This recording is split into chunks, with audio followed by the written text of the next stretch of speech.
Oh. Wait. That sound is never good.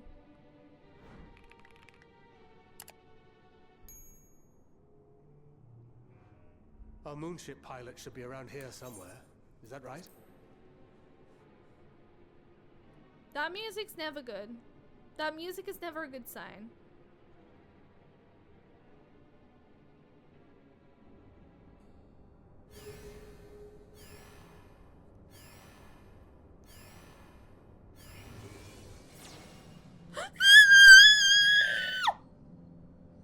I'm sorry! Who the fuck is this?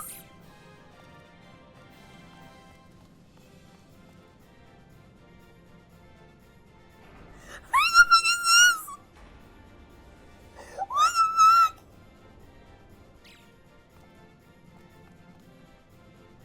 I'm so sorry, Sharon!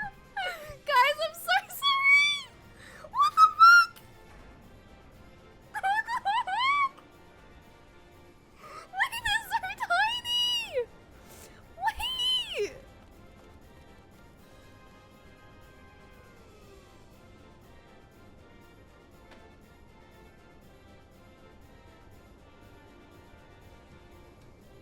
What the hell is this? Who are they? Why are there bunnies? Lovely, everyone.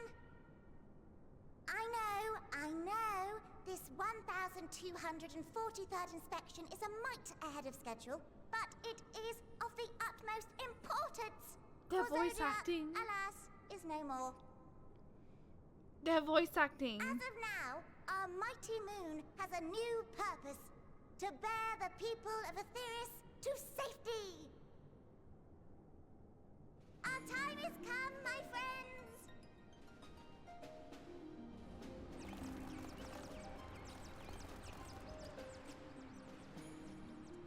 We must be swifter than swift. There is much to do before our guests arrive. I expect your workstations to be immaculate, and don't forget to relay our signal to Etheris. Questions? Yes? No? Maybe so? No? Then hop to it! Y'all did not tell me there were cute fucking creatures in Endwalker. Thank you. Tis a rather I curious want crew one! she hath chosen. Their endearing forms intended to ease the passengers' hearts, perhaps. I want one. Perhaps. They're so cute. Why are they so cute? I need to see more of them. I want to go down there. They must be the Loroporets mentioned in the Watcher's records. So, hang on. Am I saying that word correctly? Is that what these creatures are? Loporets?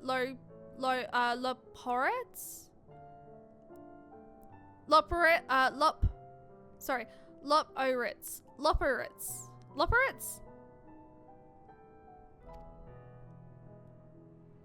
Not at all what I expected, but the Watcher did bid us heed their counsel.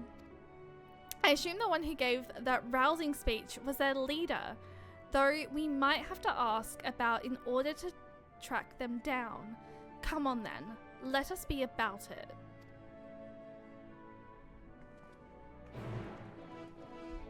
Oh, I did not realize that that was a blocked term. Oh, they're so cute. Wait, they're tiny. That makes so much sense now as to why their houses, why these look like houses. We're kind of fine. Wait.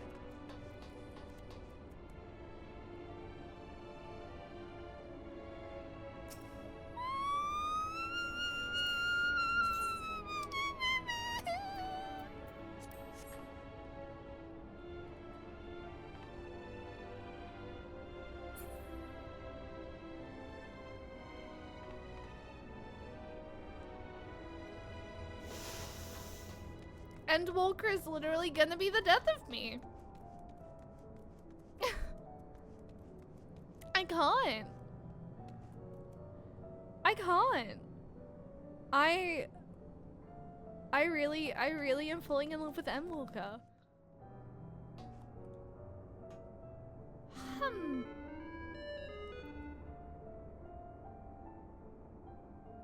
I'm sorry?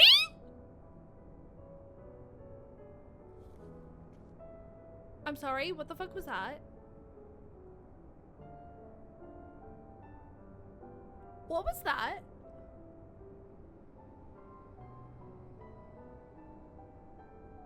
Wait, was that them humming?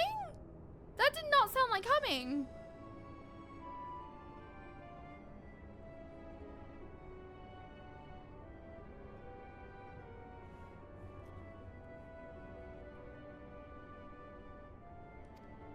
The leader of the crew, not me, I'm afraid. Singing Way's the name. I'm in charge of the construction and maintenance of the autospheric circulation system. Only the crispest, cleanest air for the people of Ffxiv, and that's a promise.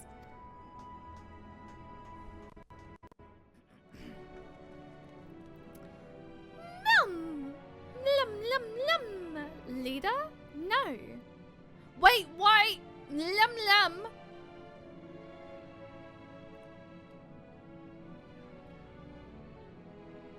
That makes me think of a Yoshi. Lum. Leader?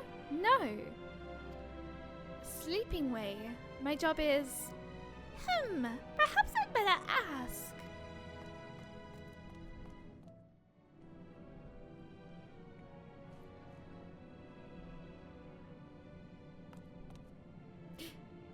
What? How in the... Where did you get here? Who let you in?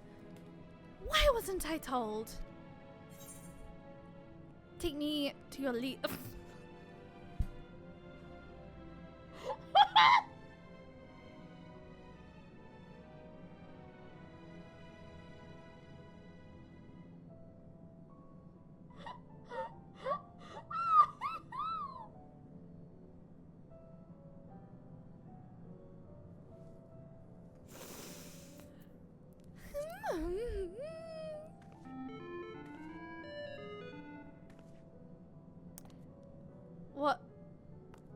What was that supposed to be? You're humming.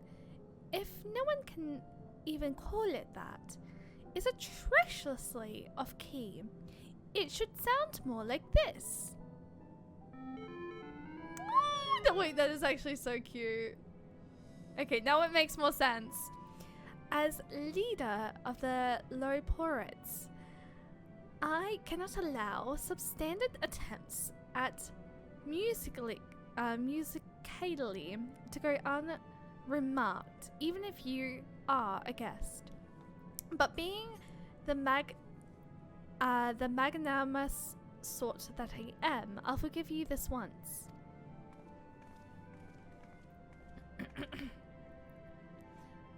Well. Looks like you beat us here. Your friends, I take it. Is this all of them?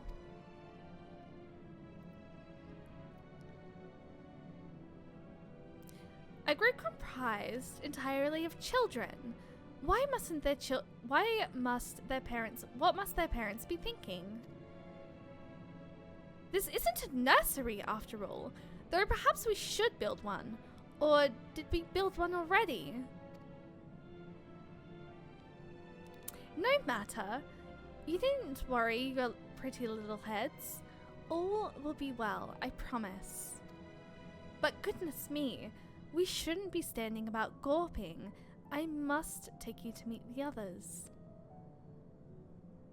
They're so cute.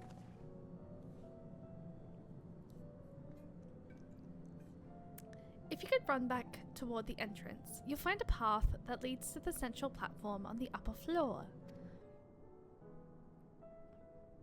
There's no wrong way to reach it, but it's the large glowing ball at the center.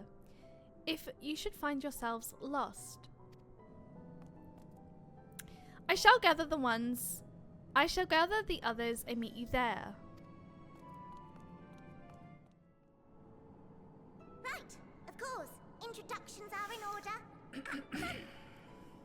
My name is Livingway, and we are the Loporits. Created for the express purpose of commanding this ship and bearing the people of Etheris to a brave new world.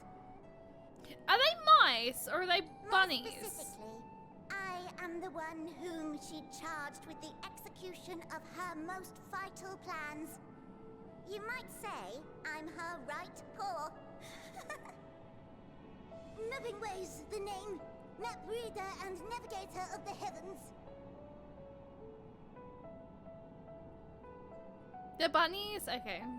Pleasure to meet you all. I was gonna But, say, Still trying to they make kind of sense look like a of mix this. between bunnies and, Confusion mice? and bewilderment are completely understandable. Fear not, I shall walk you through it. The people of Etheris, through no fault of your own, I'm sure, set in motion a series of events that, unfortunately, culminated in Zodiac's obliteration. Acutely aware of the imminent crisis, your parents sent you little ones on ahead while they began the necessary preparations.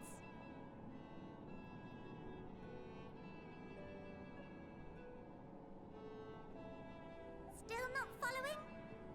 No? Very well, I shall elaborate further.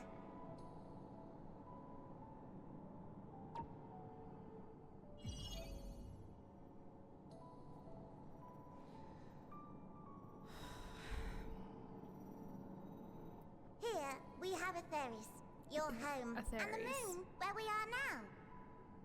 Without Zodiac around to keep things lively, so to speak, the celestial currents of the star have doubtless begun to degrade. A calamity of apocalyptic proportions will be visited upon Etheris, bringing an end to all life. Very sad, that. oh. So too hath the Watcher claimed. By thine unperturbed countenance, I gather this eventuality was anticipated. The doom and gloom. Oh yes, quite expected. Imagine, if you will, that Etheris is a delicious carrot that I've forgotten to eat and left out in the midday sun. Ugh. The most earnest wishes or prayers will not stop it from rotting to the core. So sadly, there's nothing to be done but to abandon said carrot, Etheris, in case the metaphor is lost on you, to its grisly fate. And this moon will serve as the vessel to deliver us to a new home.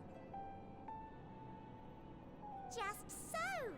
We will gather up as many people, supplies, and resources as our stores will hold. There's so much life on Etheres though. Etheres. And then, once everyone is aboard, it's off to another star. Easier said than done, admittedly, for one does not simply hop from star to star on a whim, which is precisely why we've spent countless years constructing the most propulsive of propulsion systems. We ought to make Surely it to we our can stop destination this, in 2 right? shakes of a rabbit's tail.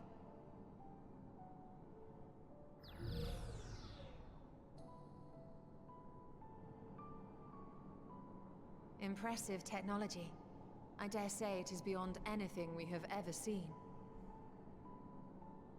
No need to shower us with praise. All we've done is faithfully carry out the instructions left to us by Hydaelyn.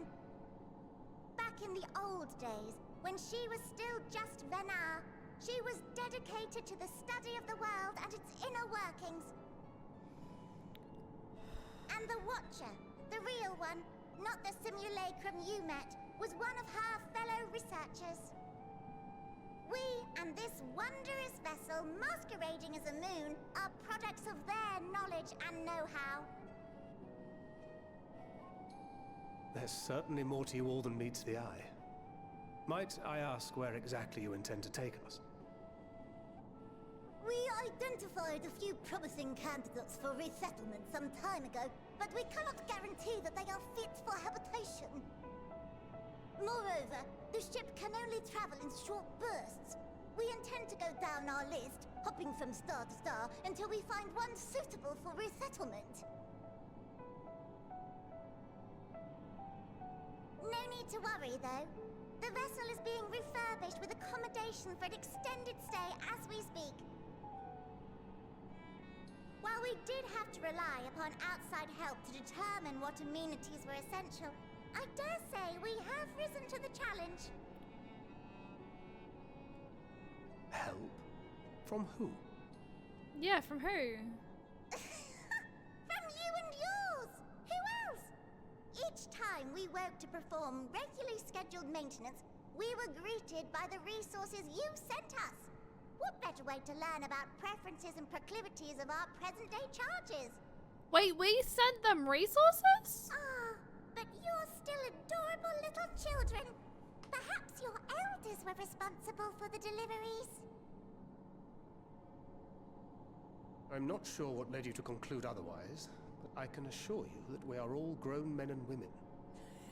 And I very much doubt my elders know this place exists, much less how to send you so much as a starlight missive. Penguin's just like, call me a child one more fucking time. And who in blazes let you on my moon? Ben Daniel. Heidelin herself. Oh, no, led you Heidelin. here. You don't say. Well, that's really not children. Then why are you so small and stunted? Like little baby carrot people. Like little baby carrot people. While Amarotines were a great deal taller, in the present day, persons of such prodigious size are exceedingly rare. So, you're saying everyone's not like the Watcher? No.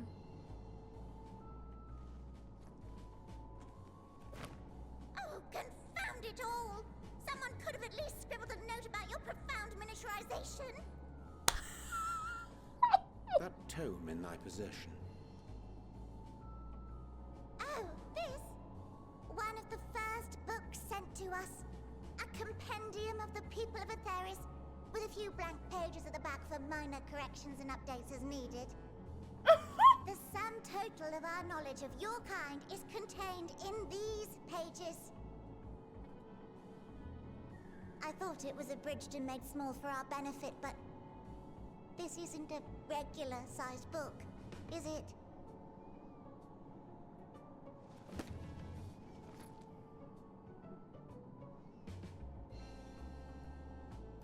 They're so cute.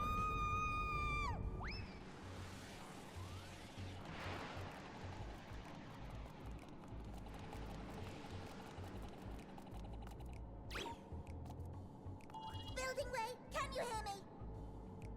Yes, we're all very busy. Change of plans. I need you to rebuild the domiciles at 1/3 the scale. All of them. Yes, all of them, and but me no buts. See to it with all speed. Perhaps you could tell us a bit more about your terrestrial collaborators. Yes, in due time. But first, I'd like to hear more about you, if it's all the same. I'd rather not risk any other complications due to outdated knowledge of our passengers-to-be.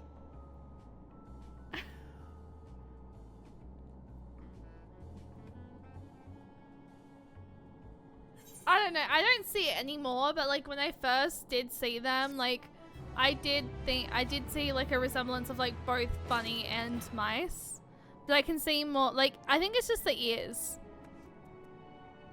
Just the big round ears. I don't know, they just look like mice ears. So, okay, let me get this straight. Okay. Let me get this straight.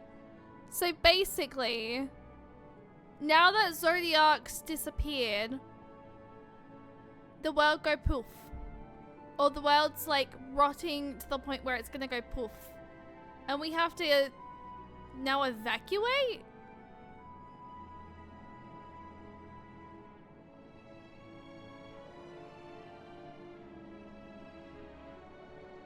Oh, this is so fucking good.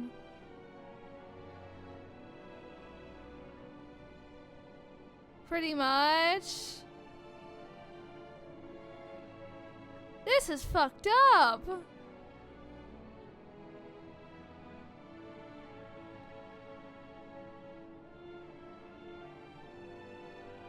Okay.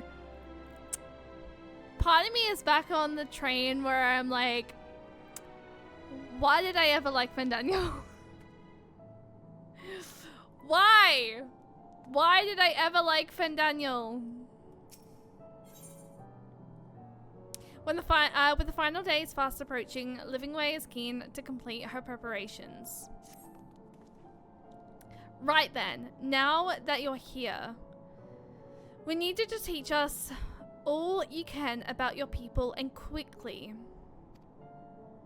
We pretty much accelerated the doomsday. Hi!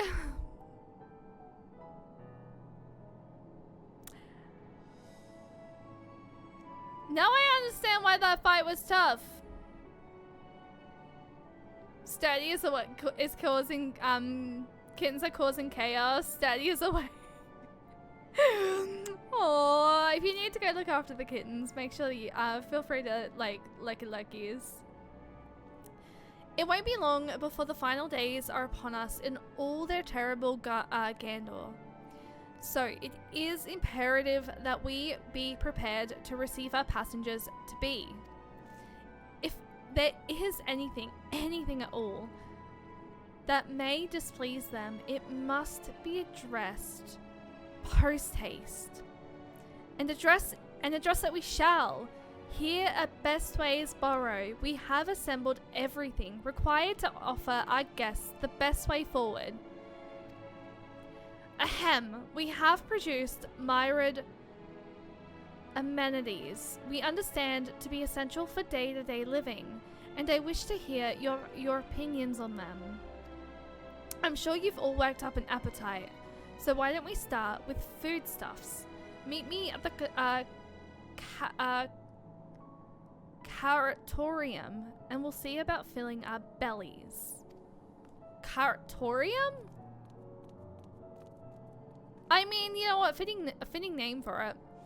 She does not want for enthusiasm. The notion of Etheri's rotting to its core, being a matter of course, is rather concerning though. Nevertheless, let us take this opportunity to learn more of the Loporets and this vessel.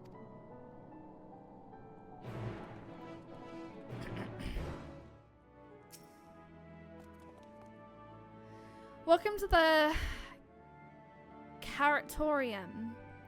Here we create prototypes of the various sundries required by our soon-to-be passengers. Allow me to introduce the head of foodstuff production. Cooking Way. Pleasure to meet you.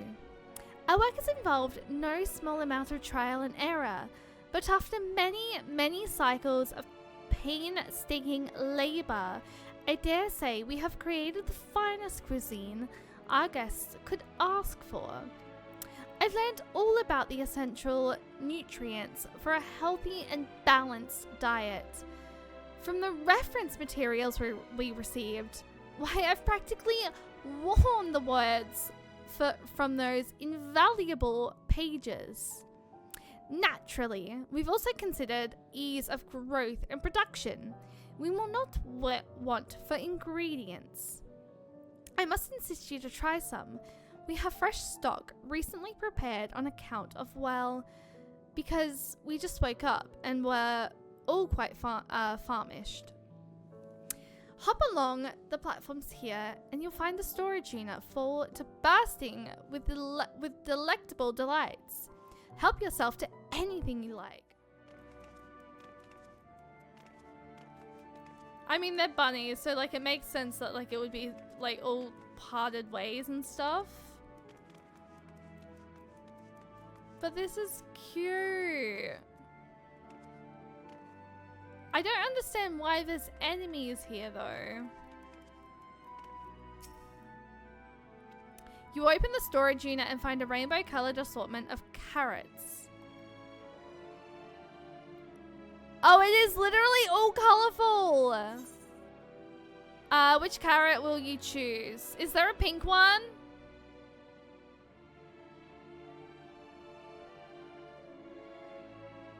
There's no pink ones.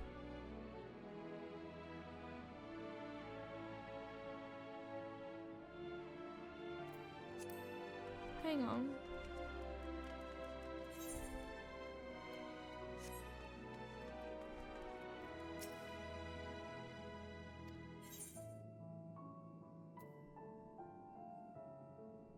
I'll go this one. The blue variety is strangely supple to the touch and smell, vaguely of mint. Its excessive length and girth only adds to the dubious of this so-called carrot. Are you certain you wish to eat this carrot?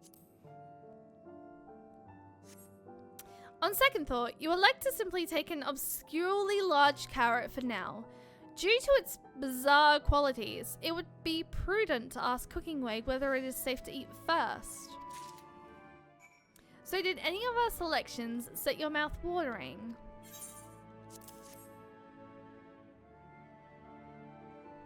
Ah, yes, a fine choice. One of my personal favorites, actually. Please, dig in. I'm eager to hear what you think. With great trepidation, you take a bite out of this carrot. You are taken by surprise when blue juices burst forth from the carrot and dribble down your chin. As you take your second bite, you can feel your mental facilities sharpening. Your mind opens to the universe, and to the brief moment, the mysteries of existence are simple, transformative truths, but the revelation is fleeting. When you at last finish the carrot, a sweet yet sour aftertaste lingers on your tongue, and the number 42 in your mind. What was in that carrot? Good question. That was like a lot. Also 42. What do you think? Unlike anything you've ever tasted, the philosopher's carrot improves mental fortitude, something of a shock at first bite, but it's well worth the enhanced powers of cognition. We have plenty of other varieties. Bleeding carrots to improve blood flow, dream carrots to help with sleep. So you see, we have a carrot for every occasion. These carrots are extraordinary, but what if I don't like carrots? I can certainly see demand for this in Charlian.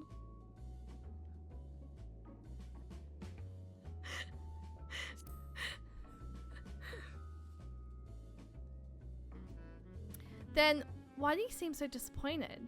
If they're lacking somehow, we need to know. I take it you two had a wide assortment of the carrots to choose from and naught else? It's because it's all carrots. If I may ask, what exactly did these collaborators share with you about cuisine on Ffxiv? Surely you are aware we have an abundance of dishes and foods you could emulate. Of course we are, but well, it was only quite recently that we established contact. Even holding a conversation was a struggle at first, so imagine our surprise when they sent a mountain of books and documents with no clear instructions. The sheer amount of information was overwhelming. If it wasn't from that encyclopedia I found, we would have been at a loss where to begin. And so we decided, rather than divide our resources to prepare a variety of middling and potentially unsatisfying meals, it would be more efficient to devote our efforts to the production of a single perfect food. That's all well and good, but man cannot live on raw carrots alone. have you considered cooking them? You mean steaming, boiling, roasting, and the like? I suppose we could prepare the carrots in other ways. But our primary concern was efficiency. And that's more efficient than sinking your teeth into a carrot fresh from production. A rather strange approach to take one named Cooking Way, isn't it? Well, technically speaking, Cooking Way isn't my given name. When first created, we were all named in the old tongue. You know, the otherwise impenetrable prelance the Watcher speaks.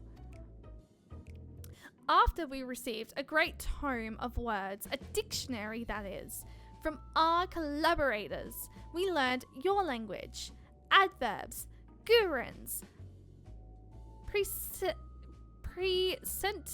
continuous verb, conjugations, just the basics. Then we found the term related to our given tasks and used them to form new names. Aren't they helpful? No, not really, but it does explain a great deal. Wherefore didst thy kind deem such a change necessary?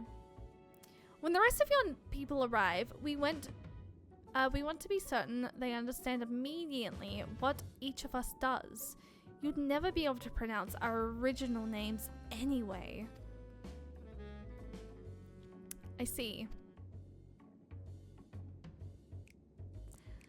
I hope our critiques, such as they are, were helpful to you. Though if you should decide to perceive flora and fauna from a theories as well, you would be able to offer the passengers a more balanced diet. Until such a day, one I pray comes sooner than later, it would appear there is naught but carrots on the menu.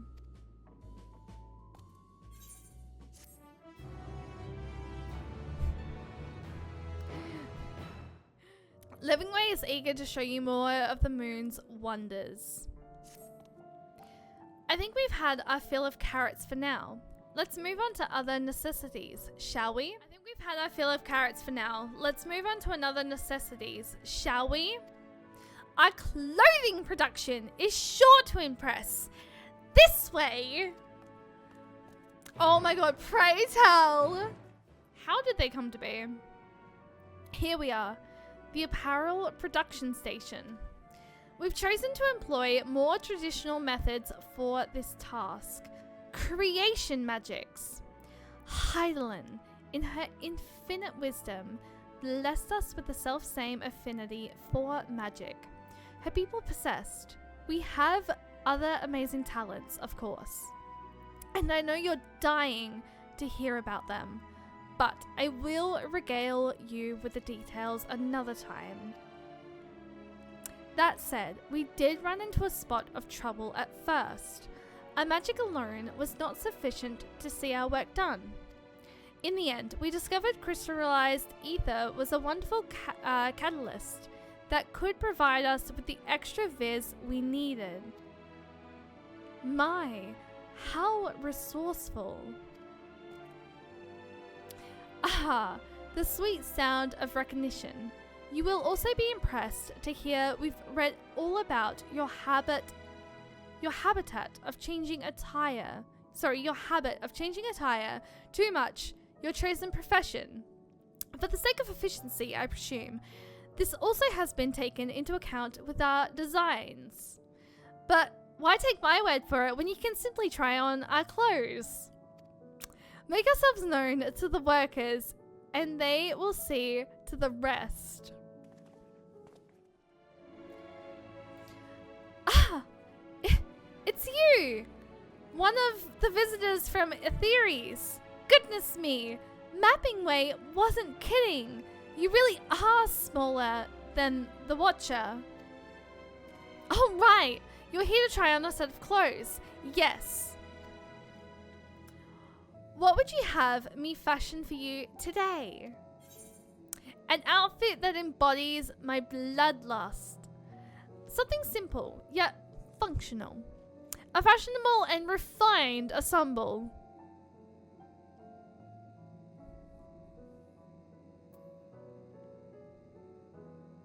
A fashionable and refined. Fashionable. Right. Ahem. This will only take a moment. Ah! Crap!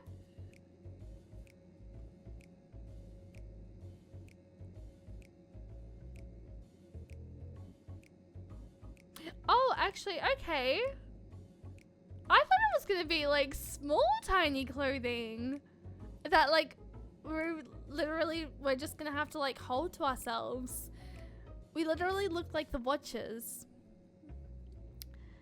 There we are, all finished. A perfect fit, if I do say so myself. I'll be honest, I know nothing of fashion, let alone fashion on the theories. But I'd wager no one down there has ever worn anything like this fine ensemble. Perhaps you can start a new trend. A realm of...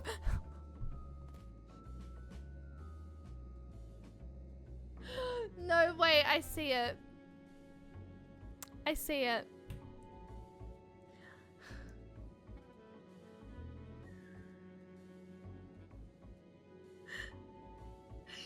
I would love to see Thancred in this. And then see what he has to say. Would you look at that? Speechless. And there I thought you may not like it. If you've a mind to try something else, why not speak with my fellow artisans? I'm sure they'd be happy to oblige. You must continue wearing these garments in order to progress.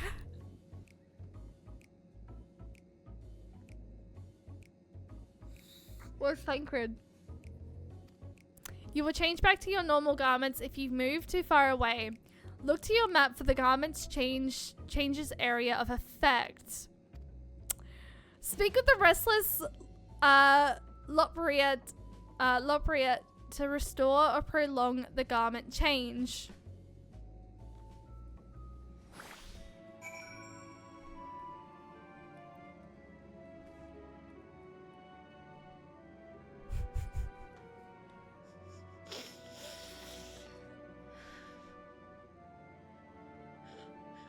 Where's Thancred? Wait. Where's Thancred? I need to see if he says something. No one say anything, please. I need to see if he says anything. Wait. I know where Thancred... Oh, wait. I'm gonna walk too far away, though. I'm gonna walk too far away. Oh...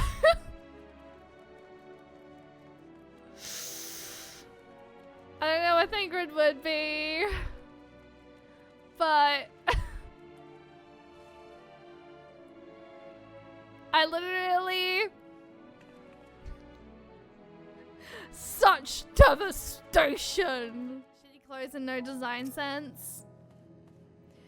Ha! No one said you'd be coming. How can I help you? You wish to try my clothes? Really? Of course! It would be my honor! Do you have anything in mind? Got anything with a little more flair? Surprise me. I'm looking for clothes with an altogether different design. Got something with a little more flair? I think I can handle that. Let's see. That should do. I kick ass and unless I kick.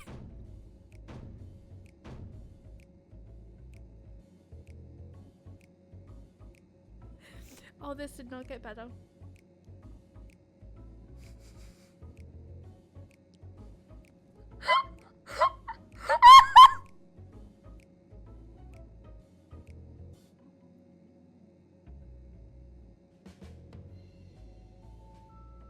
Demon, hi, welcome in. How are you doing today? Why am I pimp? Why am I pimp?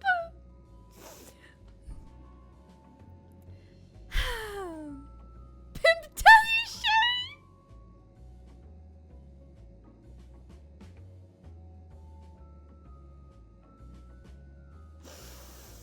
Some of my best work yet! Times and tastes that truly have changed. It used to be so rare for anyone to request clothing with a focus on form over function. Thankfully, I had spare concept for robes made using a different fabric. I think it looks rather fetching.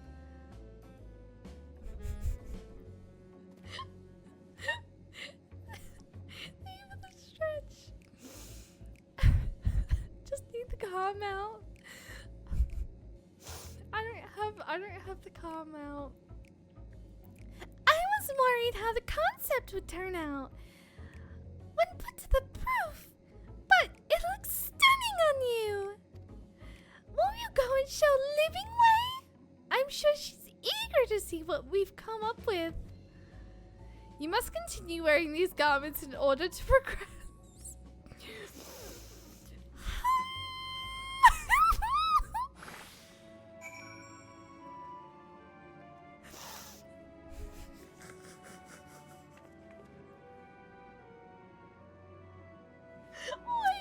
Wait, no, I need to complete.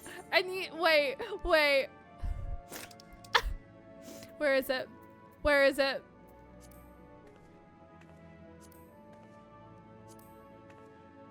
No.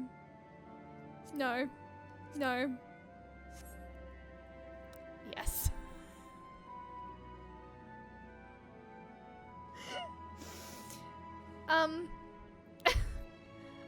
I can't see.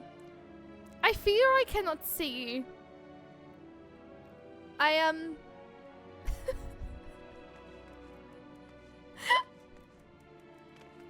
know where I'm going. Am I going back? Been spending most of our lives living in a pimping paradise. I wear clothes worth half their price.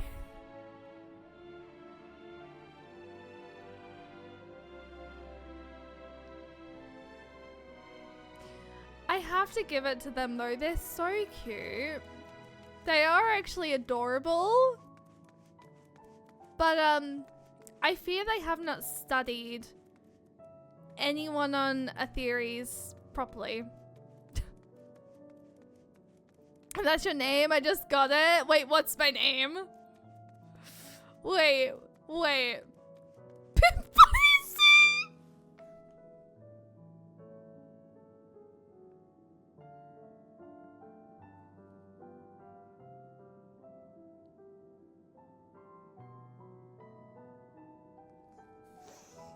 Thanks, I hate it. My! They look splendid! The result of much trial and error, but I know quality work when I see it. Shh! You needn't speak. I can see your adoration for the moon, and we Lorperians in your eyes. No doubt your friends feel the same, having sampled our creations. Please tell me I get to see fucking Thancred in this.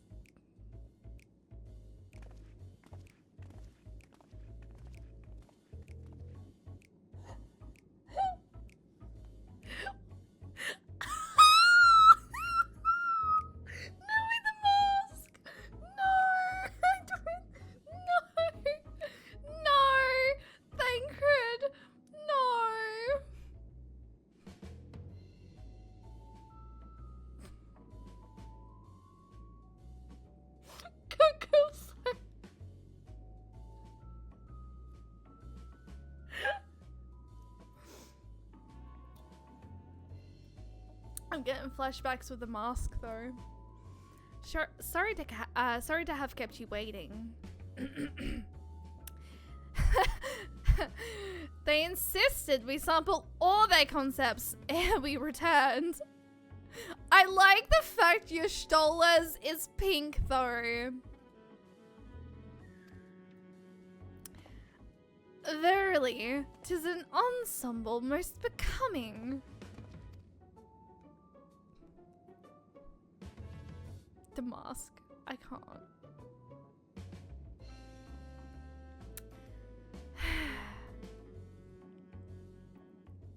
You know what? At least urianger is just like working it, like showing it off. I think it's past time we return to these clothes.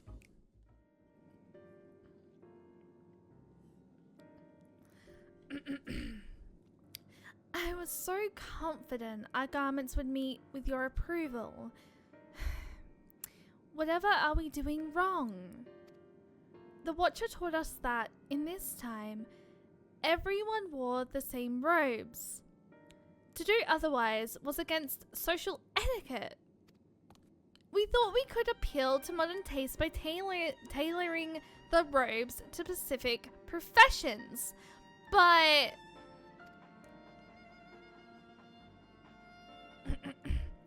please, you mustn't be so hard on yourself. Should we resort to evacuating the people of Theories, they will most certainly have need of your attire.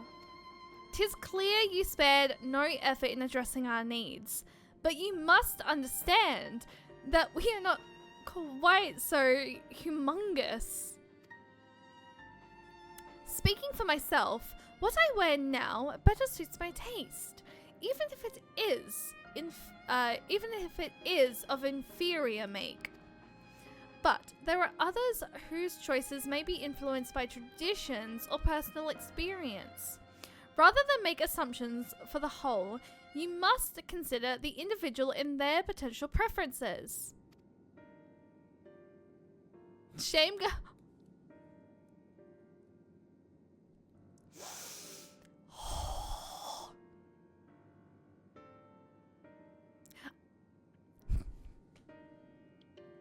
Why am I now picturing what Gahatia would look like as a pimp?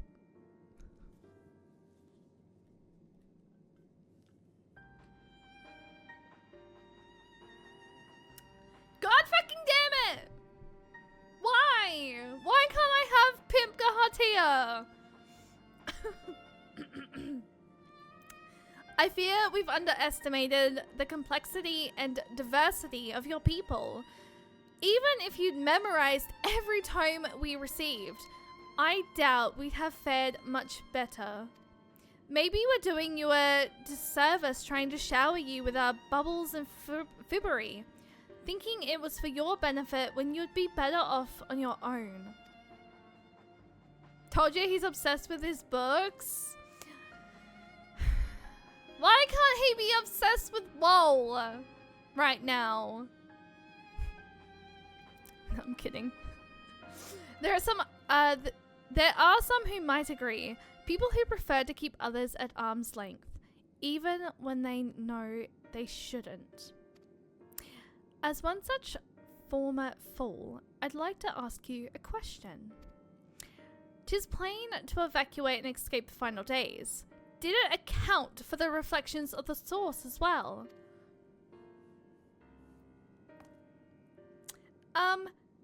Not that I'm aware of. We were born of Heidelin's love for Theories, and the salvation of the people on that star, and that star alone, has ever been our aim. Surely it's better to devote ourselves to saving one world than to divide our efforts across 14 and risk failing them all. I suppose you're right. Living Way, might we have leave to explore best ways borrow unattended? You have given us much to think about. Why, certainly. Until later then.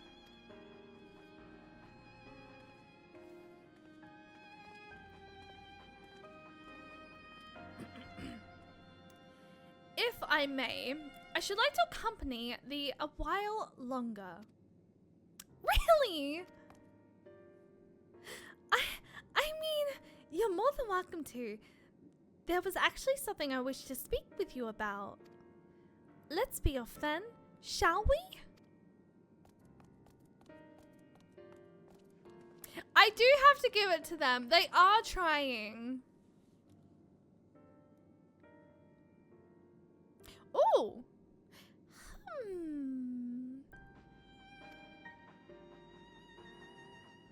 Okay. Ooh.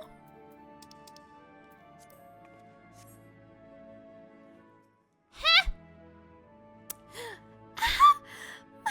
My apologies. I wasn't trying to spy or anything.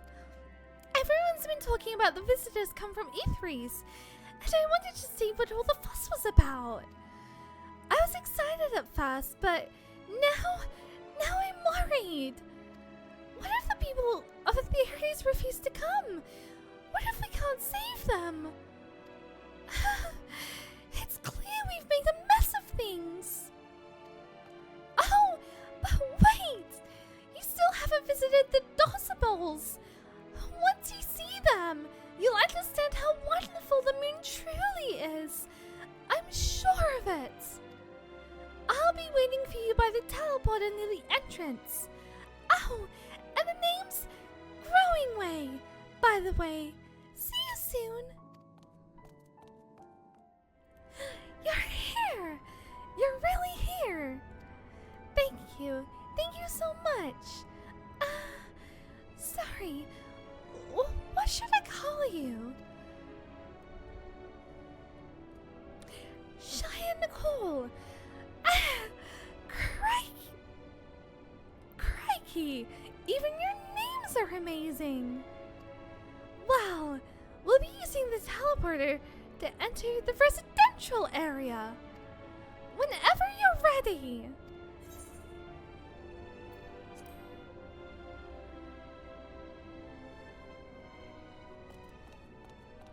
Ready in the teleporter.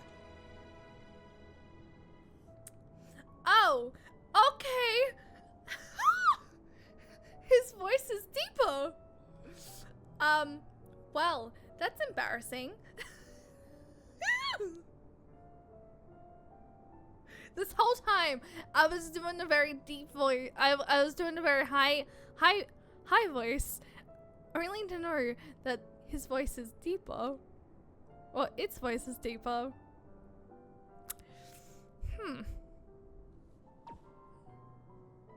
My bad.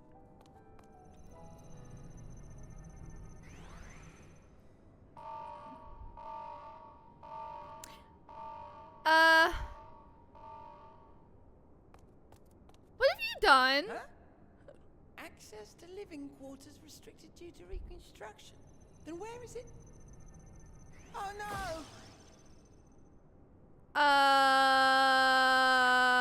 no! Where the fuck did he send me?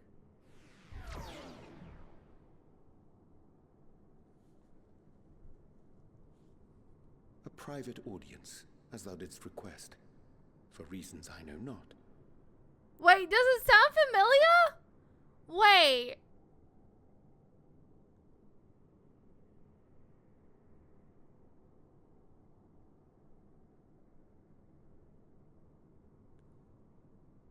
Wait, Jonathan Bailey also voices? No way. Wait, he did sound familiar now that I'm thinking about it. Wow, I'm so proud of him.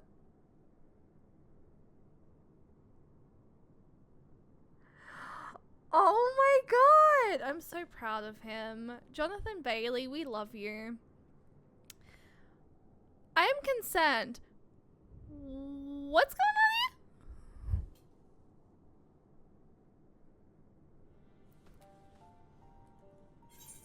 Just a precaution. I'd rather I didn't have to ask the question at all, but I take my responsibilities very, very seriously.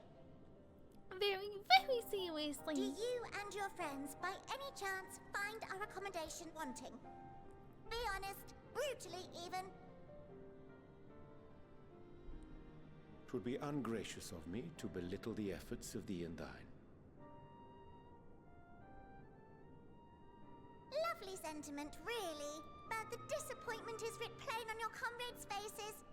It's all the more frustrating since no one will come out and say what they find wanting.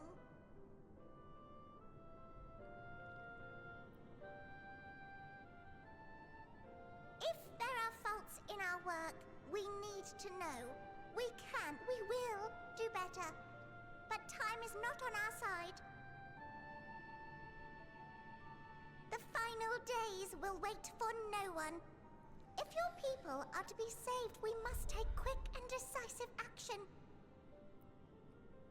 This vessel must serve as a home for as many passengers as possible, for far longer than we may like.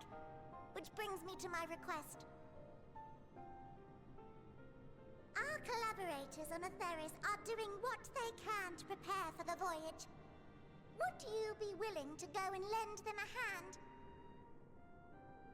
Having seen the moon for yourself, you could speak to its many splendors, learn what else they might require, and assuage whatever concerns they have. Wherefore wouldst thou entrust me with such a task? How to put it? You're the only one who appears not to be wholly unsatisfied with our work. Oh, quite good at pretending that's the case, at least. Quite good at collected, pretending. Tactful to a fault. Very particular with your words, too. That's our urianger. You understand that in the face of great danger, one cannot pursue perfection at the expense of practicality. I really want a plushie of them Choices now. must often be made for the greater good.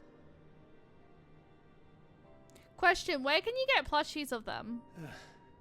Because I know the Final Fantasy XIV store doesn't deliver to Australia. Come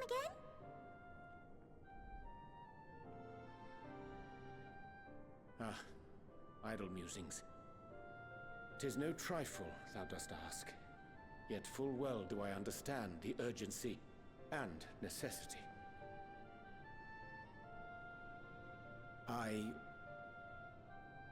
Oh, dear me! Dear me! I was terribly sorry for the mix-up. Hi, Jonathan. I do hear It's a Jonathan bit of a Bailey. malfunction. I hadn't realised the residential quarters were inaccessible, you see. But you're still in one piece. So, all's well that ends well, yes? Won't happen again. I promise.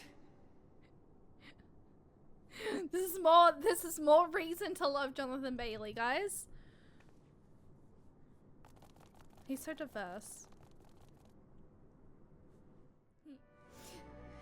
Gosh, that was embarrassing.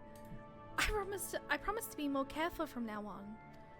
Since the residential quarters are closed for now, I've rerouted the teleporter to allow travel between floors instead.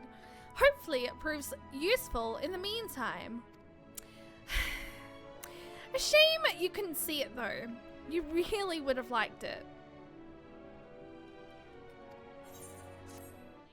84? I think. Yeah, we're level 84 still, so I want to try and potentially get maybe at least until the end of level 85 tonight. Keen to put his recent mishap behind him. It may not seem like it, but we've been planning for this far longer than I'd care to admit. Each time we woke up, we'd have long discussions about how to save as many of you as we can. Felt like everyone had an opinion on this, or that. But the one thing we all agreed upon was that the people of Ffxiv wouldn't take action to save themselves until it was far too late. That's why we're striving to make the moon a vibrant, magical place they'd hop at the chance to visit, rather than waiting for the flames of oblivion to get them off their tails and force them to accept our invitation. The residential quarters may not be up to the necessary standards just yet, but there are plenty of other places worth seeing. You've already had a look around the Caratorium, but wait until you see what's waiting for you at the east end of the Burrow. Follow me. Good, you're here.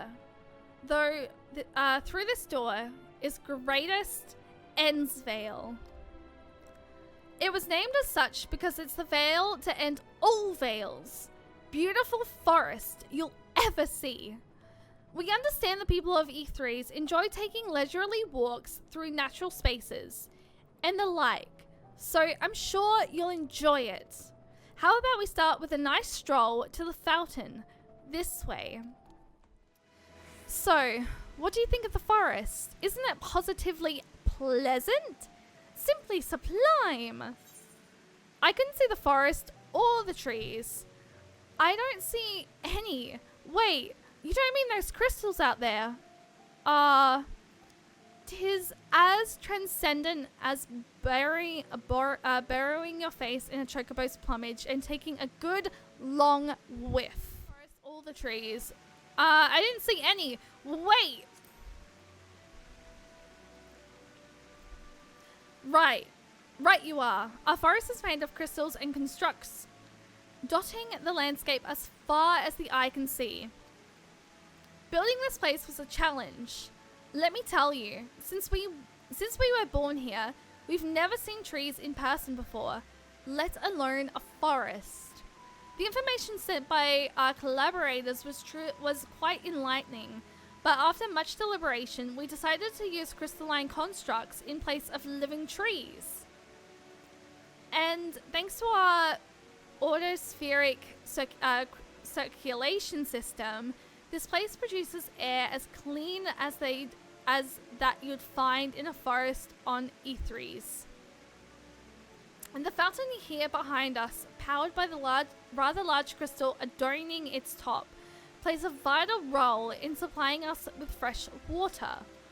Much time and effort was spent making it the most spherical of spheres, and I dare say the unparalleled roundness speaks for itself.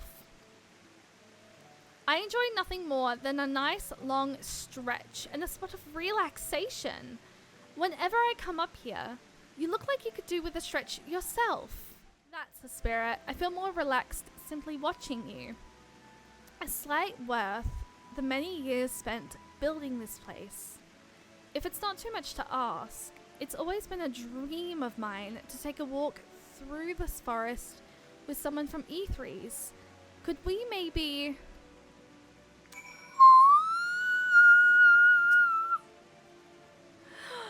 You will? Oh, be still, my quivering whiskers. Growing Way is now accompanying you. Keep him at your side in order to proceed with quest objectives. You can leave Growing Way behind by entering a different area, or by speaking with him and selecting the option to part ways. If you wish to have Growing Way accompany you again, return and speak with him at the original location. I was thinking, Cheyenne, that I could be more helpful to you by teaching you a little about the moon and what it is we do. When we were first created, the moon's sole purpose was to hold Zodiac, and there was absolutely nothing to be found here.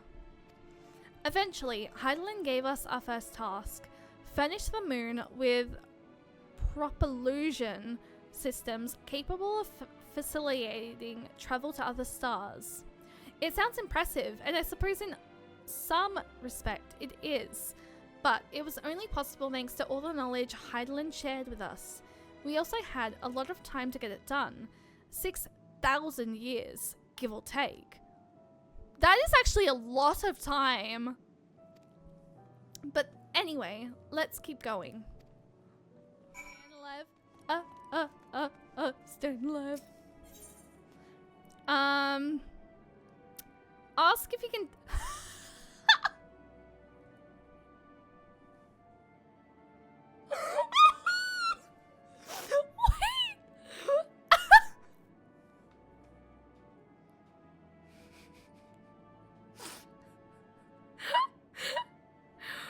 I don't know if does anyone has anyone ever seen the Skittles advert? And like how like one of the things that they say in the Skittles advert is like, taste the rainbow.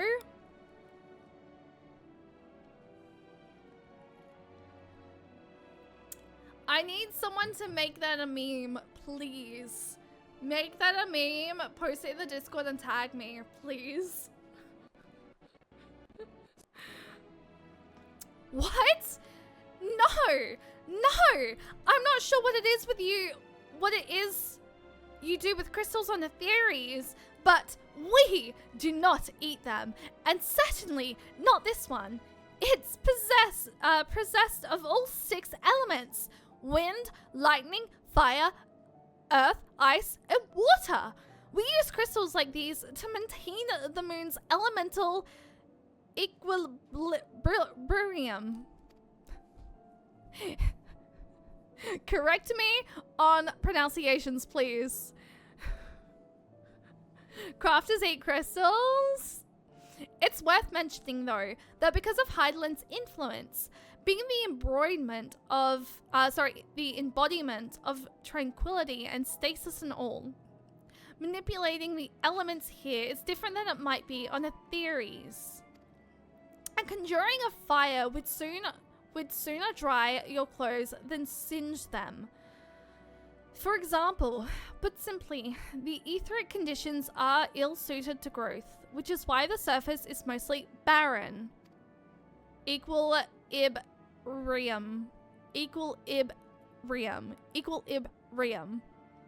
Of course, this was all necessary to keep the raging energies of Zodiac in check.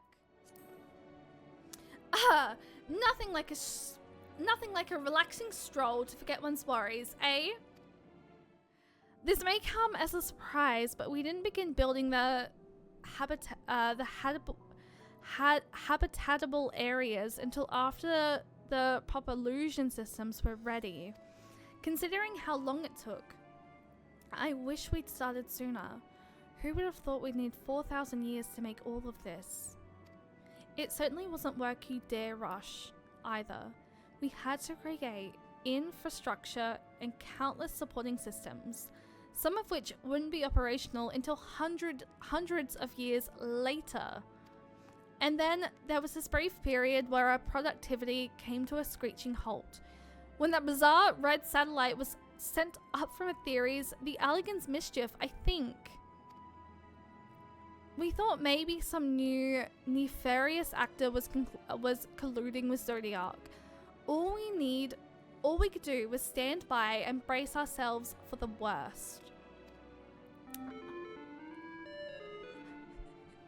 I keep forgetting that that's literally them humming. I literally so much panicked. It's like, what the freak? I can't tell you how relieved we were when Heidelin informed us of its destruction. Oh yes, there was much joyous humming that day. Say, do you notice anything particular about the treetops? I mean, apart from the fact they're massive crystals and not trees. I'll give you a hint. It's the golden rings emanating from the glowing spheres, along with a device fixed near the ceiling. They fulfill a role similar to our sun, and do so better even. The sun and similar celestial objects in the great expanse radiate energy that is harmful to your bodies. These rings shield you from the energy while allowing you to bathe in the perfect amount of sunlight, or rather a close approximation of it. There was something else I wanted to tell you about. Oh right. The proper illusion systems and habitat facilities were completed around 2,000 years ago. And with that, the most important features were fit for purpose. Which was all well and good, except we still knew absolutely nothing about the present day people of Atheres. Why not go and visit Atheres yourself, you might ask? Strictly forbidden. Were a technology or knowledge of the moon's true purpose exploited for evil ends, the results could be disastrous. Then there were a few more rejoinings, and it became increasingly difficult to converse with Heidelin. Fearful we might lose the ability to communicate with her altogether, we beseeched her to find people on the theories we could trust to help. We were quite fortunate everything worked out as it did.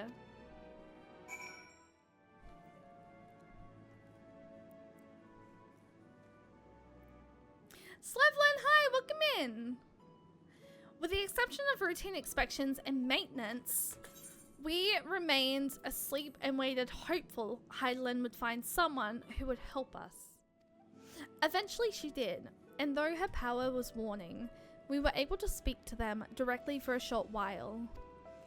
We shared with them everything we could, including our knowledge of the heavens, and a means to travel here to the moon. They certainly didn't waste any time with what we taught them. No more than a few years after that, our collaborators found a means to convey messages and supplies to us from down below.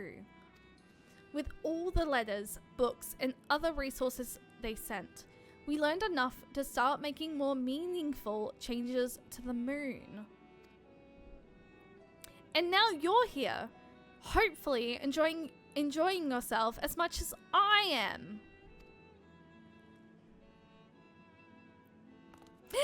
I knew you would like Greatest Ensvale. I knew it. Thank you again for coming here, by the way. I know it was just a walk through the forest, but it meant a lot to me.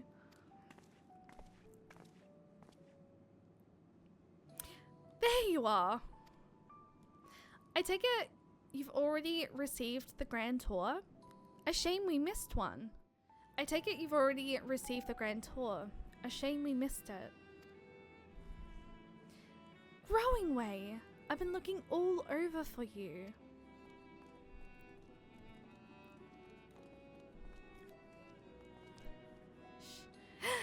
Oh, is this about the teleporter to the residential area? Thank you for the follow. No, never mind that. We have more pressing matters at hand. I will be calling an emergency meeting shortly, and your attendance is required. Really? I can't imagine why you'd need me there, but if you insist. We won't be away long, so you all are more than welcome to continue looking around the burrow. Now come along, Growing Way.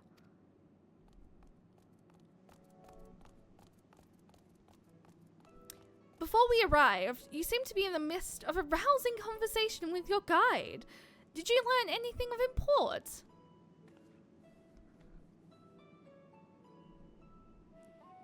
Shh. Okay, look, it's not the new year yet. They've spent 12,000 years preparing for this. With the appointed hour fast approaching, I can certainly understand their restlessness, but still. It remains to be seen if the people can be persuaded to evacuate when there are yet no signs of the final days. What's more, the technology of this place defies imagination. I doubt there are many who would readily come to terms with living in such surroundings. Whoever these collaborators are, unless they are possessed of the world's most charming personalities, or a means to forcibly evacuate people, they will meet with a great deal of resistance. Indeed, even if I faced with annihilation, the decision to forsake all one knows cannot be made lightly.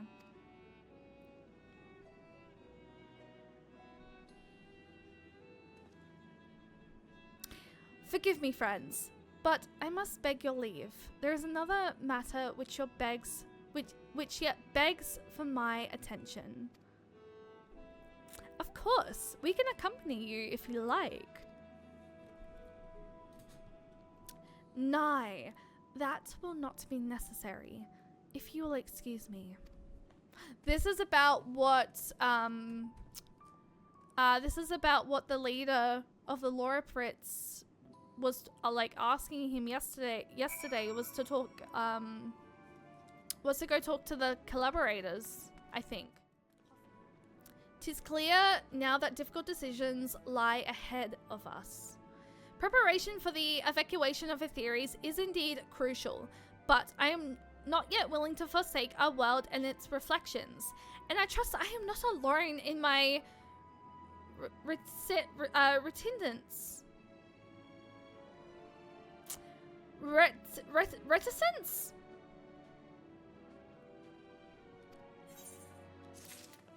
I feel like I'm very much saying that incorrectly. Cannot compute. By now, Thancred can tell where his friends are up to something. Y'shtola with the big words. Low-key? Also, I'm sorry? What? This picture. Is this solo duty time? I feel like the pictures are always leaning towards being like some sort of duty. Did urianger seem strange to you? More so than usual, I mean. I know he has a penchant for keeping his own console, but I'd be lying if I said I wasn't worried. Would you go and see if he's alright? Y'shtola and I will remain here and see what else we can learn about the final days. If you hurry, perhaps you can catch up to him. Aztec, thank you so much for subscribing. I appreciate that. Thank you so much. I hope you enjoy your Chocobo theme sub badge and also your emotes. I'm planning on getting more Final Fantasy 14 ones very soon. But thank you so much for the sub. I really appreciate it. Urianger appears to be heading towards the entrance to Best Ways Borrow.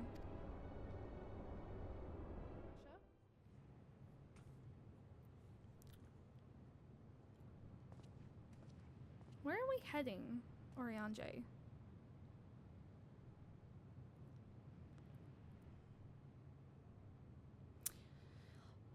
Urianger ventures off into Marie Lamatorium. For reasons unknown, you must tread carefully, else he might sense your presence. Oh no, it's another one of these. Guys, it's another one of these! Should you fail to complete the objective, you may try again by returning to the designated location.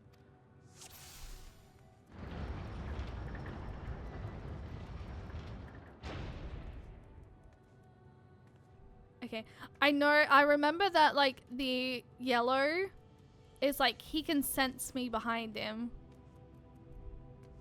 So I'm just gonna take this nice and slow.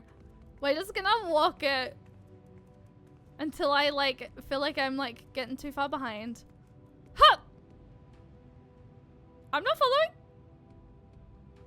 Fuck!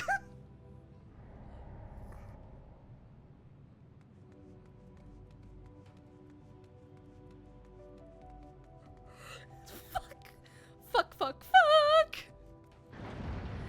Damn it! Okay, hide behind the rock if he sees me. Fair point. Shh! No! Tra-la-la-la-la. Tra-la-la-la-la. I'm just walking. Riri, don't you dare distract me.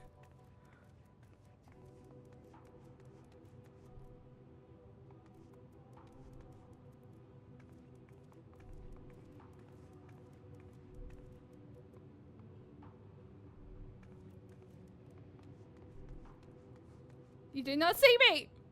No! No, Bitch! What? Bitch please. Bitch please. I was not... Bitch please. You fucker! You turned away. He turned around. Did he not turn back around?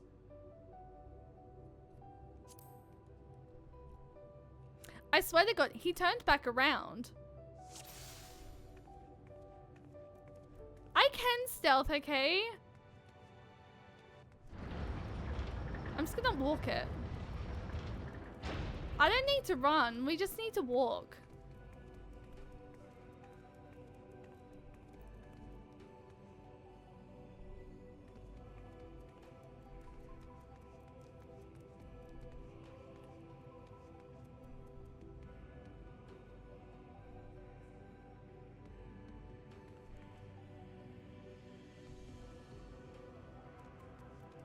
Tra-la-la.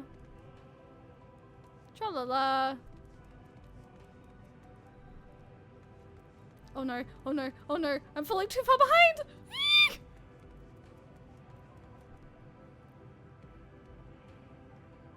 Yeah, that's right. Just continue walking. Continue walking.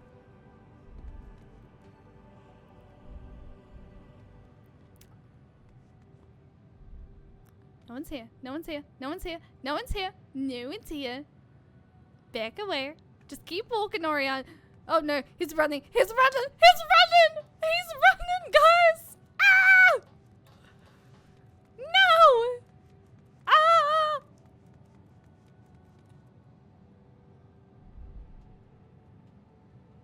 You can't see me. You can't see me. You don't see me. No! Oh no, he's running again. Guys, no! No, no, no, no, no, no, no! He's gonna go too far! He's gonna go too far! He's gonna go too far! No, get back here! Get back here! I lost him! Okay, good. No, never mind. Hiya. I was like, he went over the freaking mountain! And I could not see him.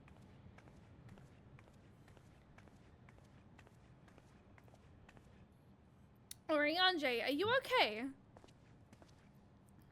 Thine arrival is timely as ever. You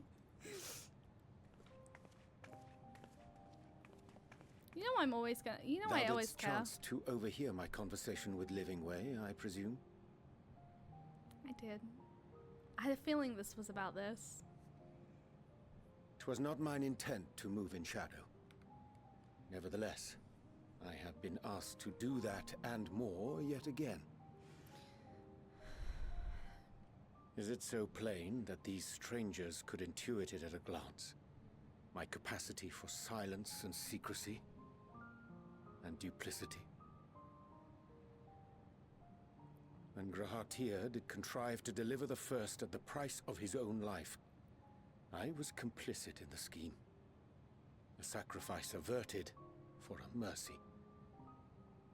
Would that I could say the same for Menphilia. One life for one world. And by that bloody bargain brokered by my hand were the scions robbed of a dear comrade, and Flamine her beloved daughter.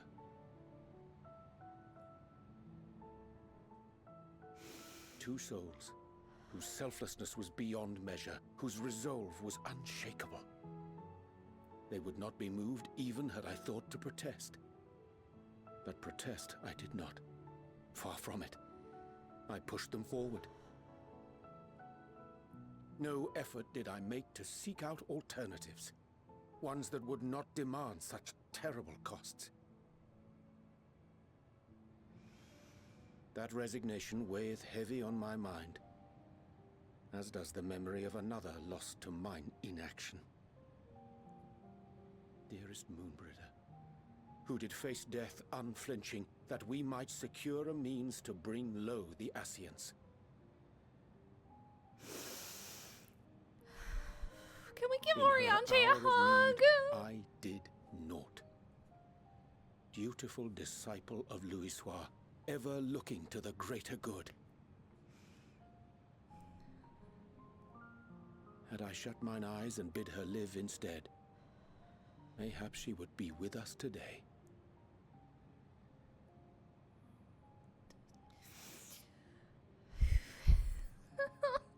Selfish wants, born of everlasting regrets. Most days I put them from my mind, but could think of naught else when asked to swallow the same bitter draught. Subterfuge and sacrifice. Mayhap the right moral choice, but one I regard with great trepidation.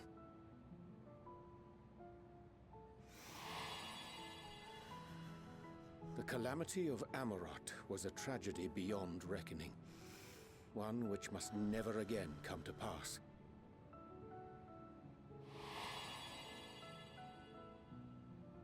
Thus must we struggle, haunted by ghosts of those we have lost, clinging to those we pray we can yet save.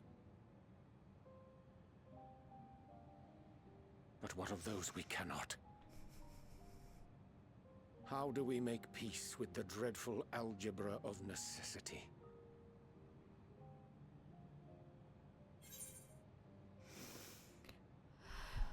Sometimes there's no right answer. Have faith in yourself and your decisions. Take heart and protect well those you can. With that, we had time to weigh the costs. Have faith in yourself and your decisions. Take heart and protect well those you can. Sage counsel indeed.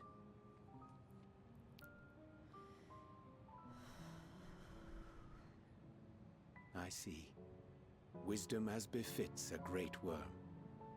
Curious that he should think thee in need of such encouragement. Strange. Scarcely can I remember when last we spoke alone, and so candidly.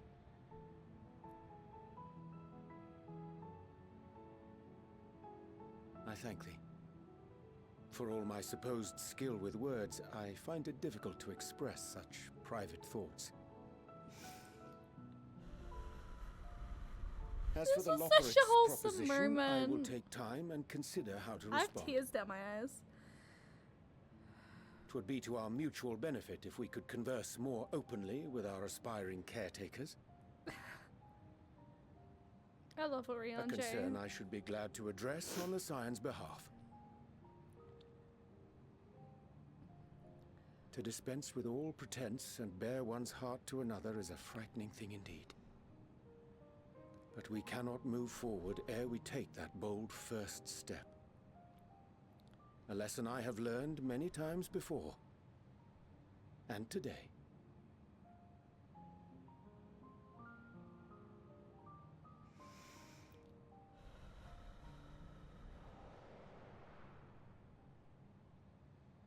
What are they saying?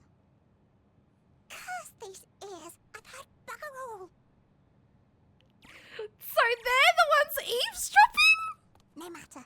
We've got our plans. Here I thought we were eavesdropping on them. This entire time, this entire time I thought, you know, maybe we were gonna eavesdrop on them. They just eavesdropped on urianger and I while we were having a personal fucking moment.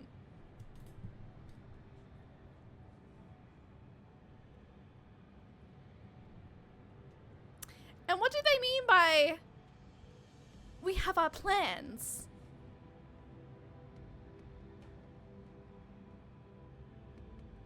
What do you mean? In truth, my reason for traveling here was to effect a plan of my own. A plan which may pave a way forward for us all. Thank you, Colette. May, I say, for there is no guarantee of success. 'Tis the reason I set out alone. That failure, should it come, would be mine to bear alone. Yet thou standest before me with proffered hand and open heart. 'Twould be remiss of me to refuse thy amity, and so I ask, wouldst thou join in my endeavor? I thank thee for accompanying me.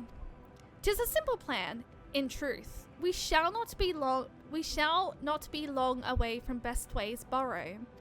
Difficult decisions must needs be made in the coming days.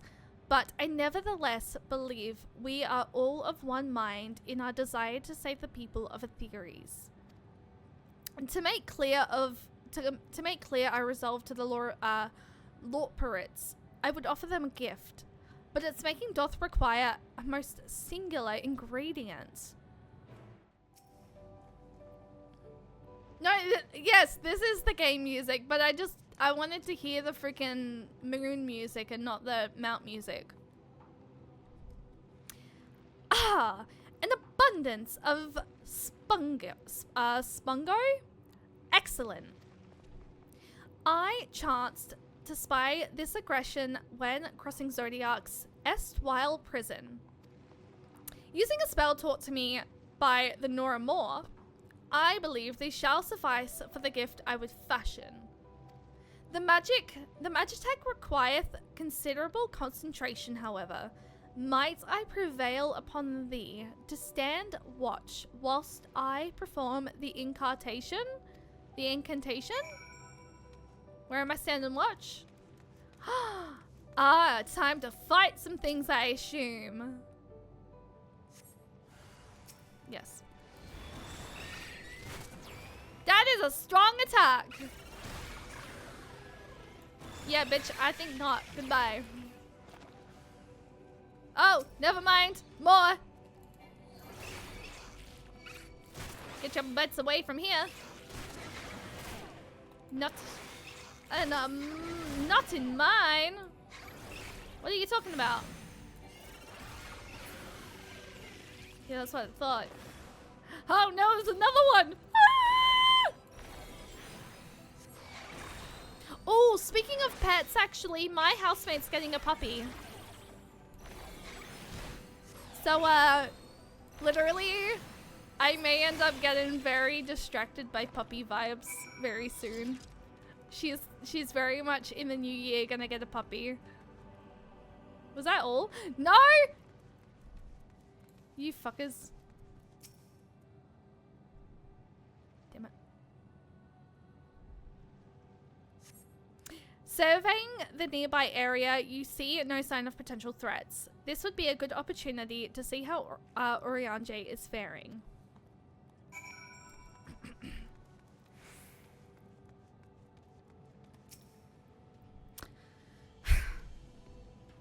Urianger remains fixated on his work.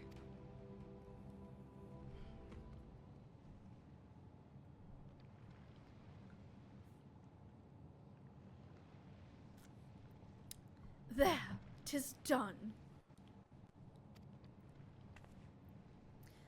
A magitect ink, every ounce as infectious as that crafted. Rare as the occasion, I would conjure my own, but is nevertheless a most useful skill. The resulting product is admittedly possessed of a potential natural properties, but its hue is one of my own choosing, which I pray the Lorporites will appreciate. Cheyenne! Urianger! Oh, thank goodness. I thought you had been eaten, or had perhaps fallen into a crater.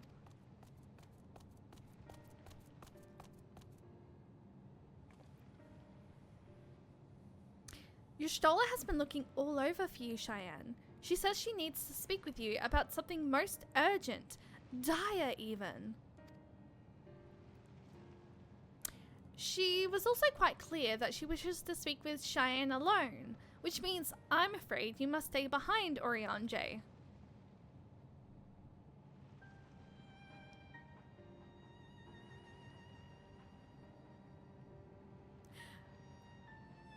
That's suspicious. Not.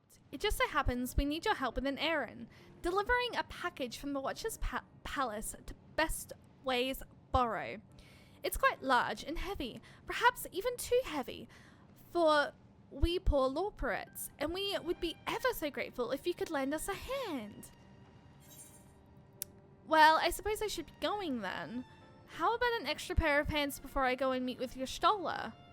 That's convenient. Suspiciously convenient.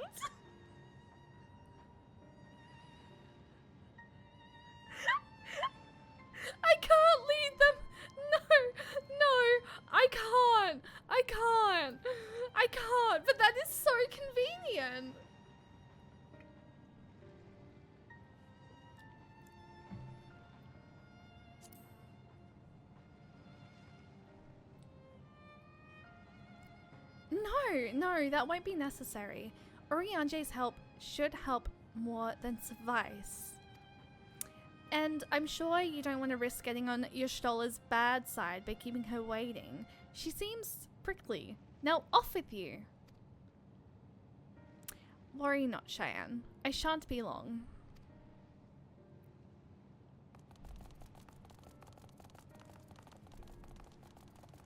Oh. Cheyenne, we thought you would be away for far longer.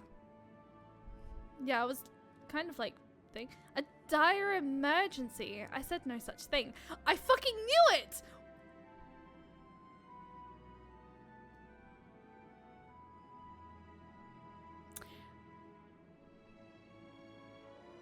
Then what the fuck? So they led me astray? I knew, like, I knew this was conveniently suspicious. But, well, they're so cute. Growing way. What are you, why did your friends pull me away from Urianger? But as you are here, I could use your assistance with one small matter. Running Way, a companion of Growing Ways, apparently has much to tell us of the final days. The problem, however, is that he is determined to live up to his name, refusing to stay still long enough for us to hold a conversation. Is there any way he's likely to stop and rest, or perhaps there's a way to slow him down? What's the rush? I was thinking we should wait here. Maybe enjoy a mug of carrot juice and... No? Well, if it's really that important. You can try using these balls of mouse flesh. Not to be confused with the other thing. Ahem! Running Way's other notable feature is his incessant chatter. So you'll have no trouble finding him in a crowd, and when you do, try lobbing your balls back at him. Crude, but it proves effective. He was here in Greatest Ensvale when last I saw him. Let us split up and find him. Can we call them Moonlalas? Why is... Oh, okay, never mind. Surroundings for Running Way. You may move the camera as well as zoom in and out. Target Running Way and throw mouse balls with R2/X. I love that this gives me PlayStation controls and not Xbox controls. Running Way. Oh, there's Running Way.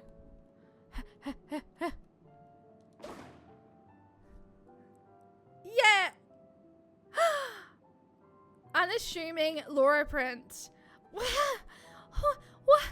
happened?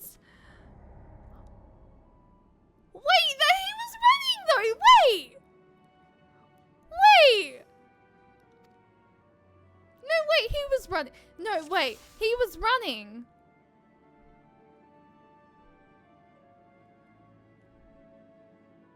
That's him.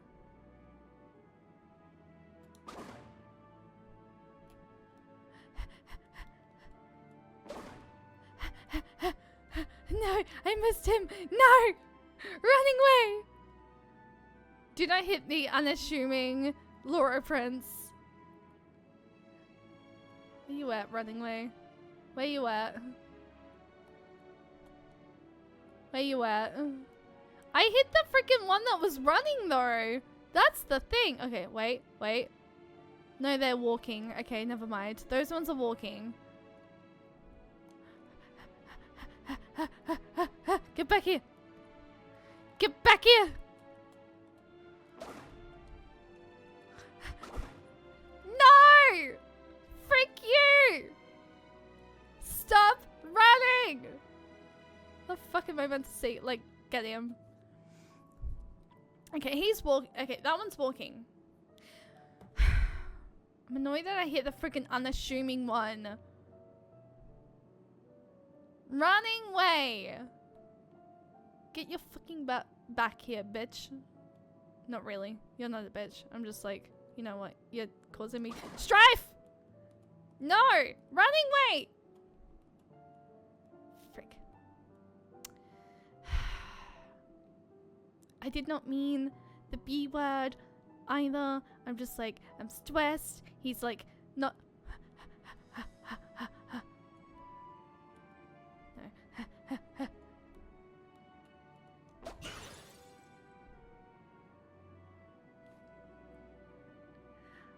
Ow, that's smart. If this was meant to be a joke, it isn't funny.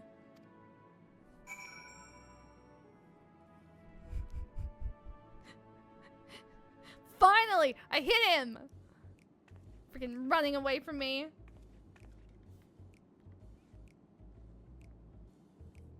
He did! He freaking turned invisible! Yes, I'm running away. Do you mind explaining why you hit me in the face with your balls? Or mouse flesh?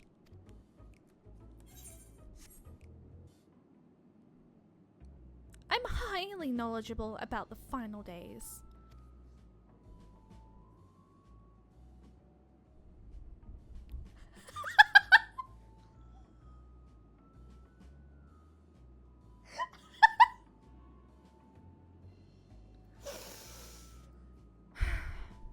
Why are you running? Why you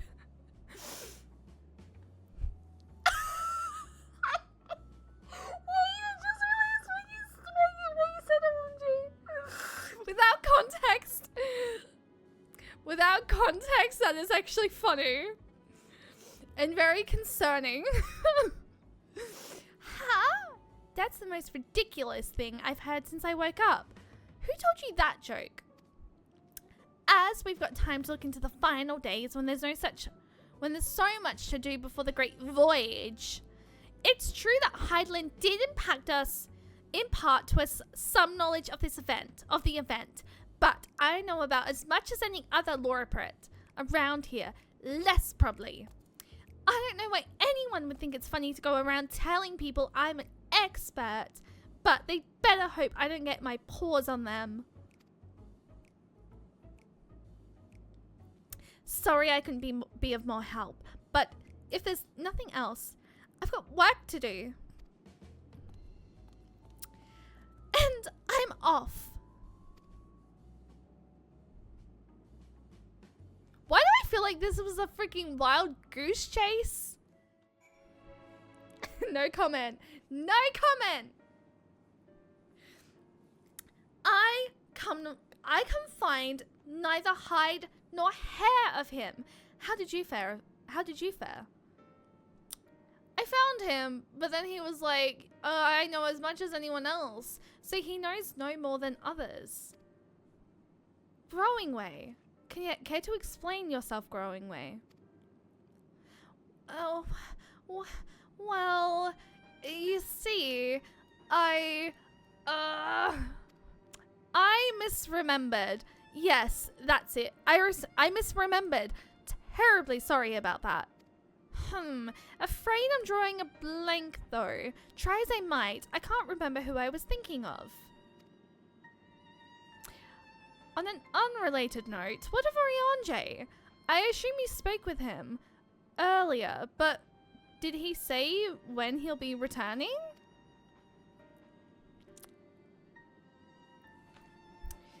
On his way to the Watcher's Palace with Livingway?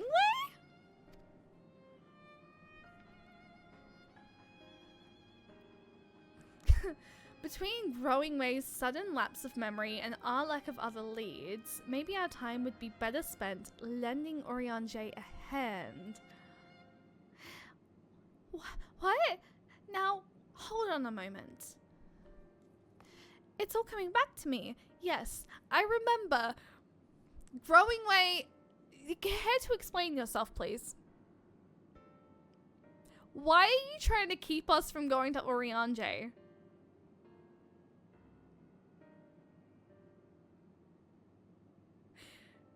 No one say a word, please.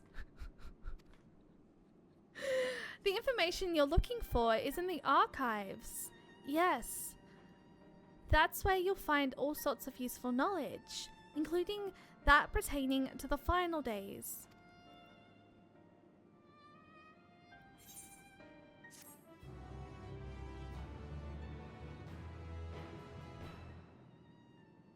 Can we go after freaking... I'm sorry. Can we go after urianger, please? Because I'm kind of concerned. I don't really know how to feel right now. I am very concerned that like something gonna go wrong.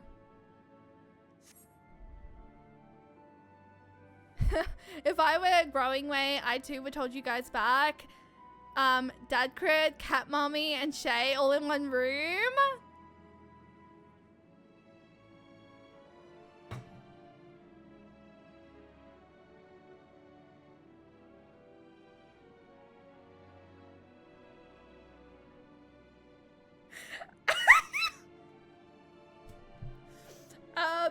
And with that, I am gonna take a quick break. Hot flushes. No, okay, for real though, I actually really do have to use one. Growing way is fidgeting with nervous energy.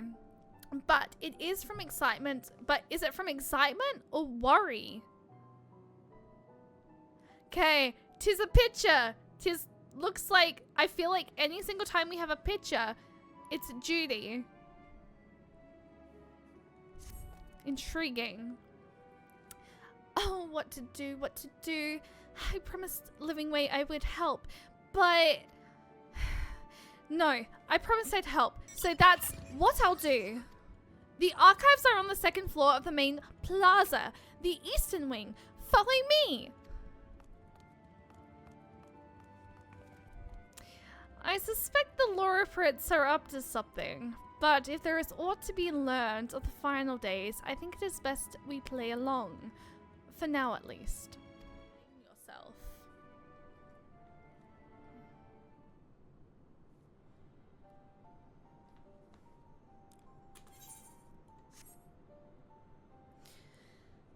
The archives are right through this door, but it seems to be locked.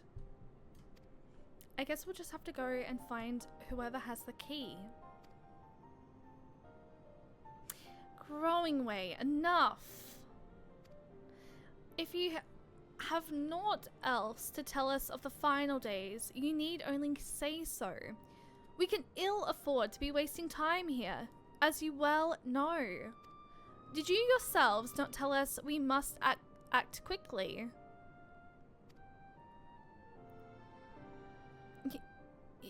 Yes, we did, but the moon was to be a perfect paradise for the people of Theories, and we're running out of time to make everything ready for their arrival. We hoped you'd see the wonders we have to offer, but you found nothing but faults and flaws in our work.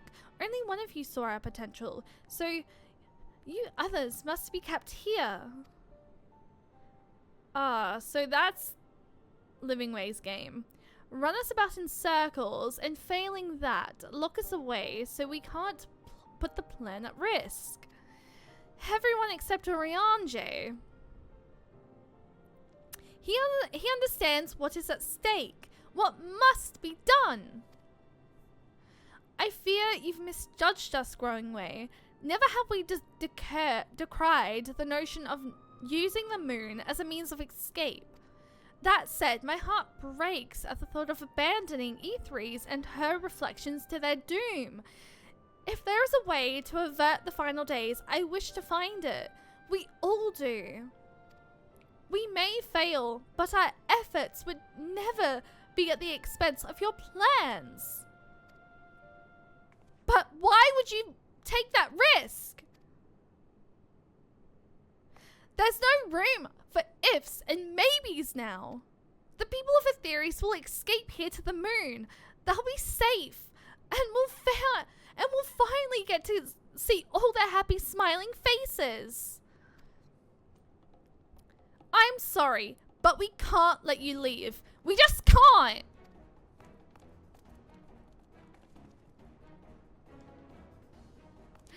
Do what you must, but try not to hurt them. I don't want to fight them! Excuse me? What? Adrian, hi, welcome in. How are you doing today? I have an itchy head. Why must I fight the cute beings? Why? Why?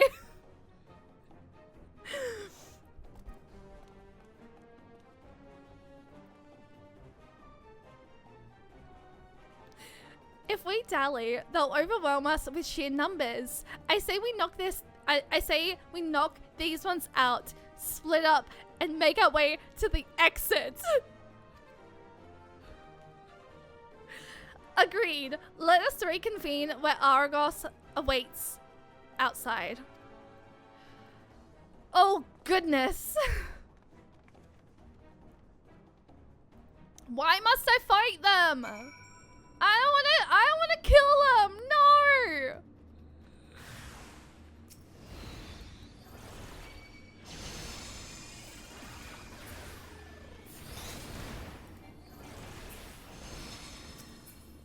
Yeah, that's what I thought. Oh god, no, there's more. You know what? I literally feel terrible myself here. I don't want to hurt them.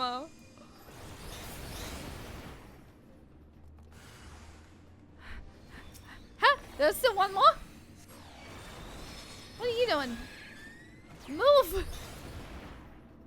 Fanuna, I think it is. Hang on.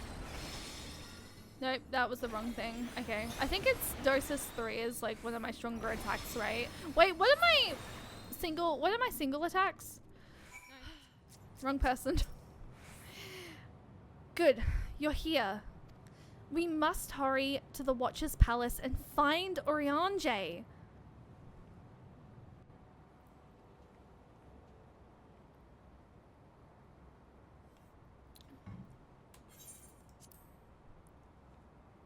I feel like it's gonna be voiced. I think. And what, pray tell, do we seek at the Watcher's Palace? Oh, come off it, friend. You know full well why we're here.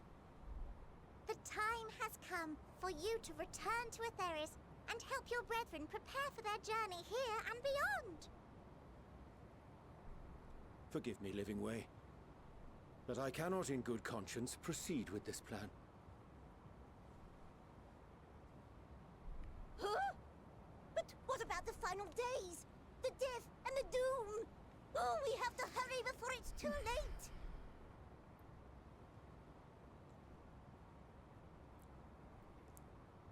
Your unflagging commitment to your duty is endearing, to say the least.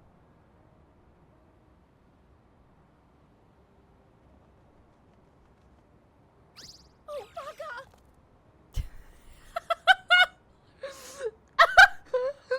That was funny reaction. Be at ease. They bear you no grudge, nor do I. How could we, having come to understand your purpose? For millennia, you and yours worked tirelessly towards the singular purpose of this heavenly vessel's construction. An arduous feat by any measure. It is clear you have spared no effort. Why, your very names are a testament to your dedication.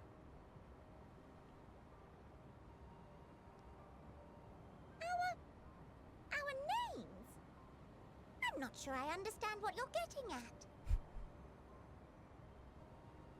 Names are an expression of the self, a declaration of one's hopes and aspirations.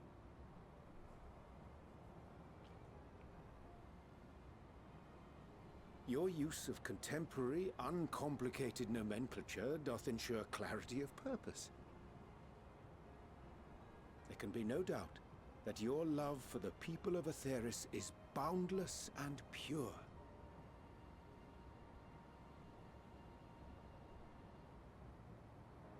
Yes! Yes! A most mellifluous phrasing! We Loperids were born of high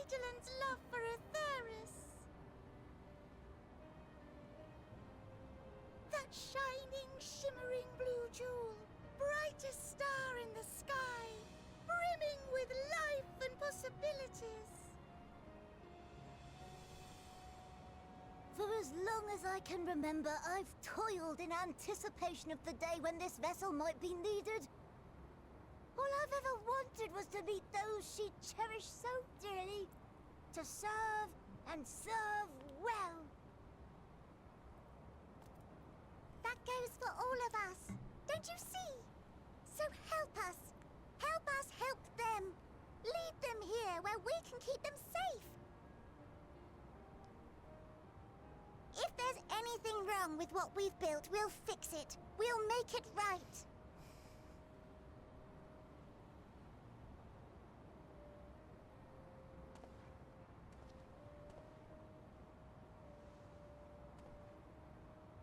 Your works want not for repair.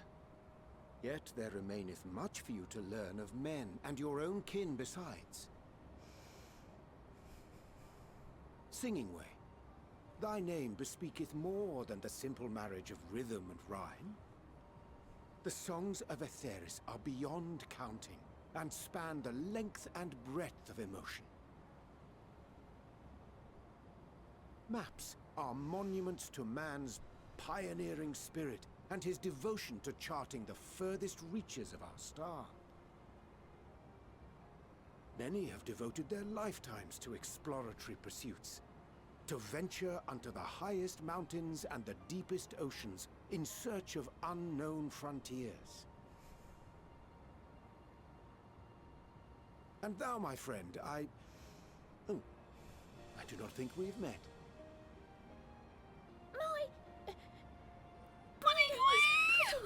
It's so cute!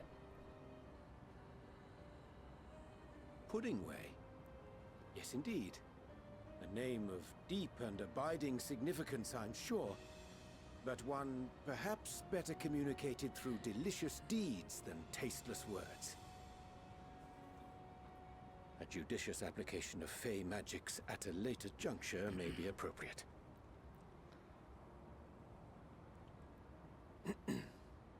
And Living Way.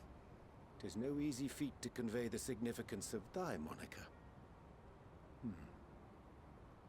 When I was a bookish boy, a dear friend of mine was fond of peppering me with questions as I read, to my occasional annoyance. One day, I posed to her a question of mine own. What doth it mean to live? He's talking about Moonbreeder, right? After much contemplation, she proffered this answer. The anticipation of a half-read story's conclusion. The hope today's mistake may serve as tomorrow's lesson. No, I feel like this is more... The wish that a new acquaintance may one day call thee friend. She believed it to be all these moments and more.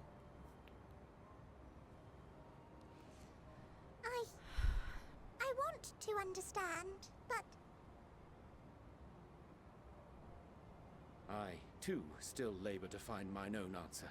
'Twould be my pleasure to assist you and yours in embarking on a journey of self-discovery and enlightenment.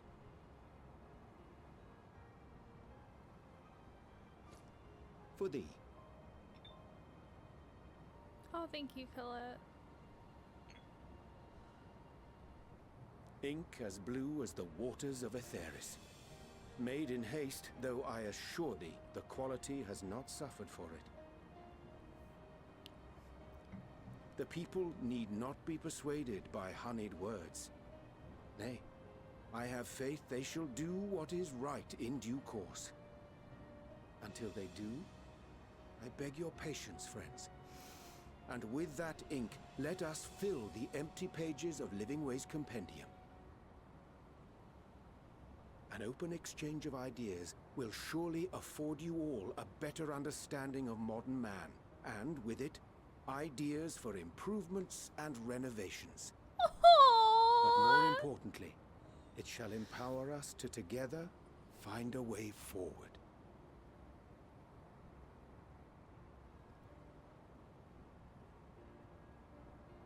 That's That's what he I was hope working you're right. on. Thank you for this lovely gift. My eyes are getting watery and it's gonna ruin my makeup. I just. There you have it. I shall remain with the Loporrits to ensure that all is in order. Though we must needs prepare for every eventuality, you would all agree that the evacuation of our star is a last resort. To accept failure is to accept the demise not only of our star, but that of Reen's, of all reflections, and the souls that call them home.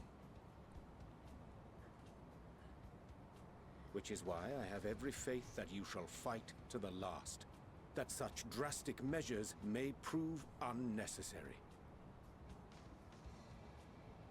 Should the worst come to the worst, and I pray deeply that it won't, I'll take comfort in knowing preparations were made under your watchful eye. Aye, thou mayest be assured that You if calamity look at cometh, subject not a behind soul this will is be great. left behind, if being the operative term.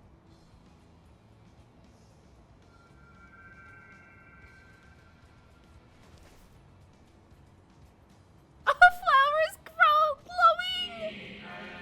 The flower, how come it come into your possession? That flower, how came it into your possession?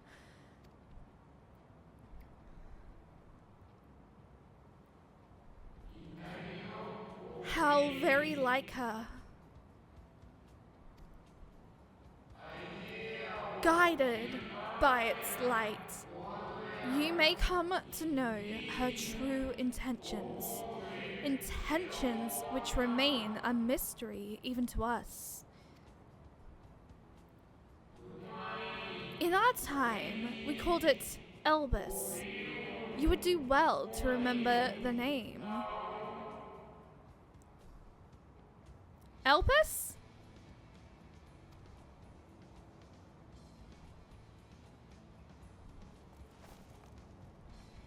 Did I say that correctly? I hate to interrupt, but I feel like I need to make amends for all the secrecy. It's okay, Living Way. Think nothing of it. I did. We haven't Awesome. been the most gracious of guests. Do convey our apologies to Growing Way and the others. But of course!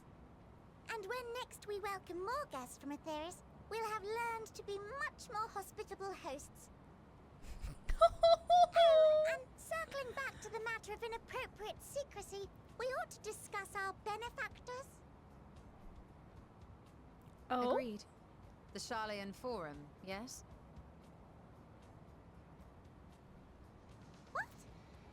How did you know? The more I heard, the more obvious it became. The Forum's aims align closely with those of your anonymous patrons. A telling coincidence would be an understatement. Wait! Though had we not taken it upon ourselves to peruse certain restricted tones in Labyrinthos, we might still be unaware of their plans. But let us continue this discussion upon our return. I dare say we have kept Alphino and the others waiting long enough. Wait. The Charlian Forum?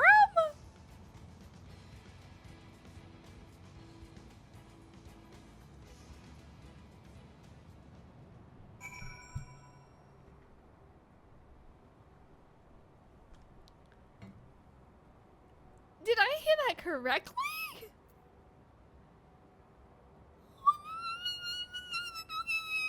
Look at Argos! Why did I just see Argos just fly? 'Twas a relief to see Living Way was pleased with my gift of ink. To serve and serve well. Though their knowledge may be lacking, their boundless love is blessing without peer. It will be no easy task to prepare them for what must needs be done, but gladly do I embrace this duty, even if it doth necessitate that we part ways for a time. Forgive me for my absence, but I have the utmost faith in you. In all of our fellow scions, when next I return to Ffxiv, I pray I find you all in good health and good spirits. Your excursion on the moon concluded. Y'shtola is keen to return to Ffxiv. With the Loporettes in Urianger's capable hands, we needn't worry about affairs here in our absence. Knowing now the face of their earthly collaborators, there is much to discuss with Alphino and the others. Let us return to the Tower of Babil. Our battle for the star will soon begin in earnest, and we must be prepared. Gods, I can scarcely believe we went to the moon and back. But we'll have time to reflect on that later. Right now, we need to head back to Camp Broken Glass and deliver a thoughtfully detailed report to Lucia. I'd very much like to know how everyone is getting on as well. They only just begun to treat the tempered prisoners when we left. I share your curiosity, but warning our allies of the final days is greater importance. I speak not only of the contingent, of course. The heads of state of every nation must know what we have learned. We know not when or where or in what manner the final days will begin to manifest. So we must see that everyone is prepared. Agreed. Though we may wish to stress the importance of discretion, lest the public be sent into a panic. Not that anyone in a position of responsibility should need to be told as much, but it bears repeating. Anyway, first things first, to Camp Broken Glass.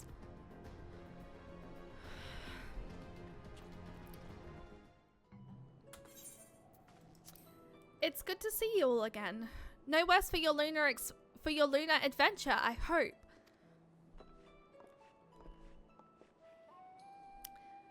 We've done what we can for now, and believe me, we intend to tell you all about it. But before we do, might you tell me what's become of Garlemald in our absence? We succeeded in subduing the tempered inside the Tower of Babil. We took many alive, but combined with those who were already in our custody, the number requiring care has grown exceptionally. The inclement conditions have made it difficult, if not impossible, to treat them all here, and so we have petitioned the aid of the allied nations. Some are understandably hesitant to proffer assistance, particularly those that were but recently subject to imperial occupation. That said, several others have agreed to grant them refugee for treatment. With the assistance of your fellow scions, we endeavored to follow them safely transported and subsequently cured of their tampering. Will all the tampered be relocated? No, not all, no. We have sufficient shelter to attend to those whose treatment has begun, and enough healers have volunteered to remain until their patients have recovered. Julius is one such patient, though he is not yet fit to receive visitors. Truth be told, it was a miracle he and those in his company were not harmed in the chaos. If not for Alphino and Alize's timely assistance, I dare say none of them would be with us today.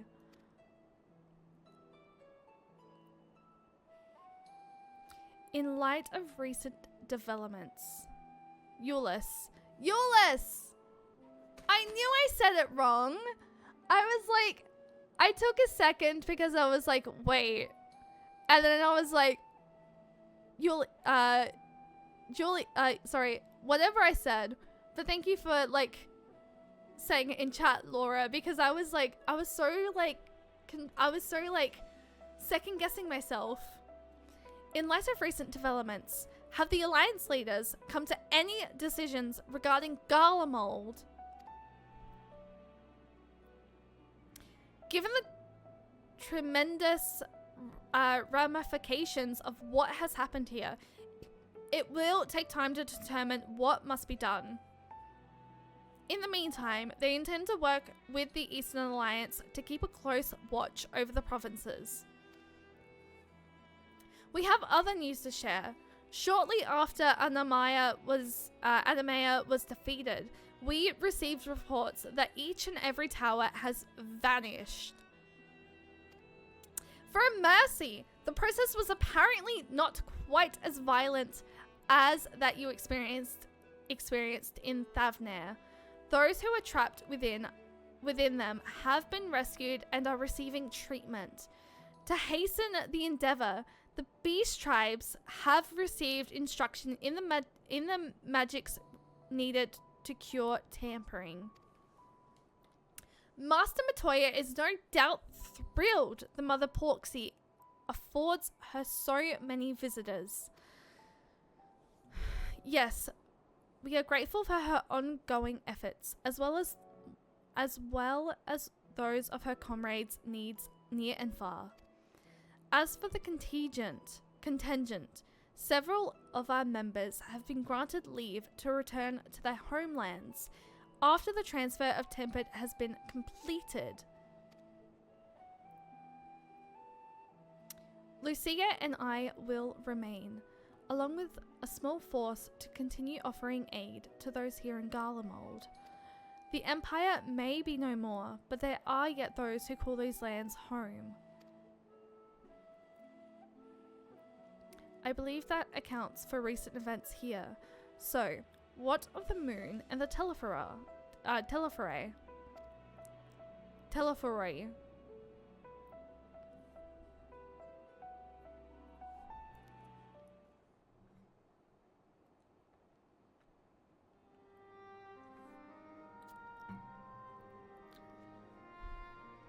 The final days.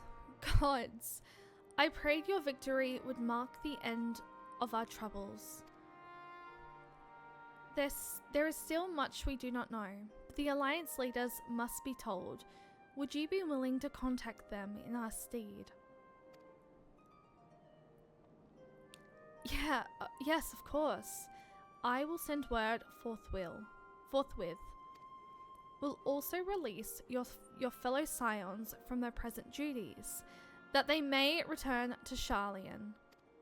Your energies are better spent finding a means to avert the coming apocalypse. Speaking of your fellow scions, you will be happy to hear that Mistress Cryel, though still on the mend, has been moved to the Beldessian Anorex and given into Tataru's care. Oh right, wait, Tataru's in Sharlayan!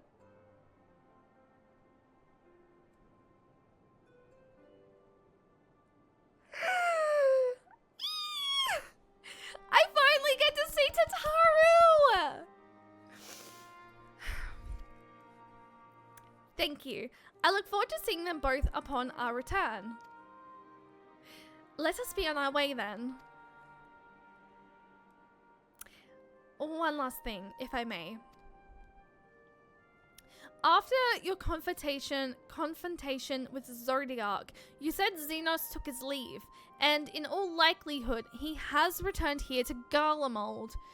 I have a mind to dispatch scouts to try and ascertain his whereabouts, but first wish to ask if you believe there is merit in doing so. If they found him, they would not likely live to tell the tale. If you're expecting a trial of destruction to follow, you won't find one. An admirable but fertile endeavor. Honestly, I really do feel like if Maxima tried to do like a scout thing to try and find the whereabouts of Xenos, I feel like no one would live to tell the tale, because I feel like Xenos would literally just like annihilate them. But I'm gonna choose this option, because I do feel like it's admirable. Mayhap, you're right. And I suppose if anyone is to hunt him down, it must be you. Who else could even hope to bring low that monster? Pray forget, I entertained the notion.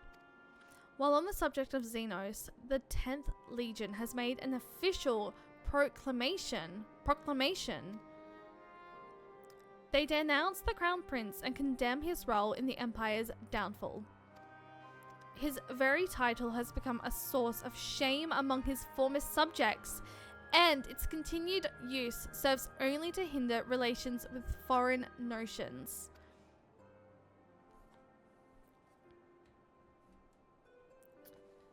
For this reason, he has been declared as Xenos Vida Galavos, outcast and enemy of Garlemald.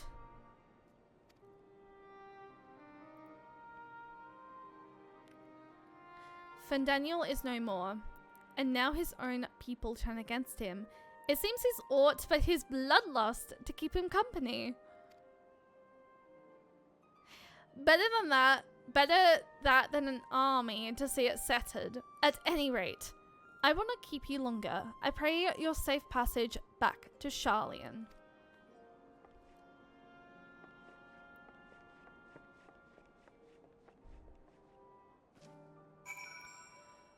Oh boy. Oh my god, wait, there's another freaking, wait, is this person doing MSQ as well? Oh my god, they're so cute.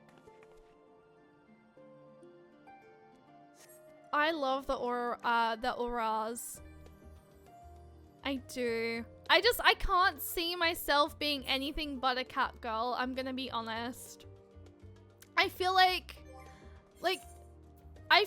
cat girl, like I've been a cat girl since A Realm Reborn. I do have an aura alt that is on North America still, but is only like level 1. Because I wanted to because I did originally make an aura back in 2020 when I was going to start Final Fantasy 14, and then I stopped because I moved to Canada for 4 months. But I don't know. I made this character in 2021, and like I've been a cat girl this entire time, and I don't think I can ever change. Also, Tatara!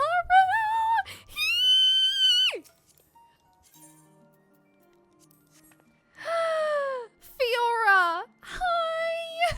Wait, wrong game. Anyway. Hi, Cryel. Hi, baby. Hi.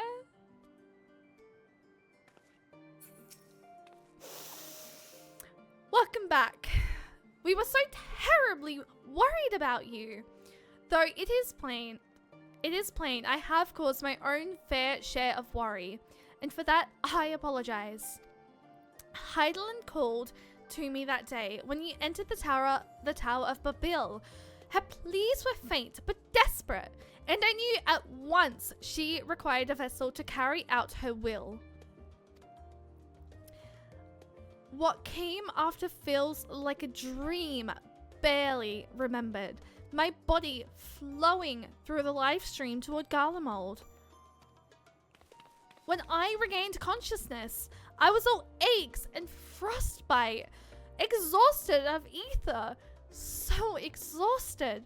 In fact, I could only laugh, for it was in that moment I understood Raha's wariness from the Tower of Zot. With that, I could laugh at a time like this. Though we prevented Zodiac from being unleashed upon the world, I am curious to know what else took place there on the moon.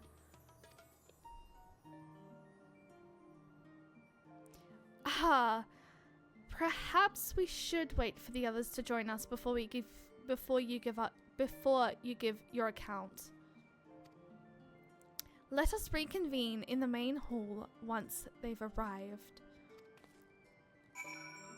I really want to say, I don't know whether or not they are doing MSQ or not, but I want to say, like, enjoy, because it looks like they are, because they're a sprout.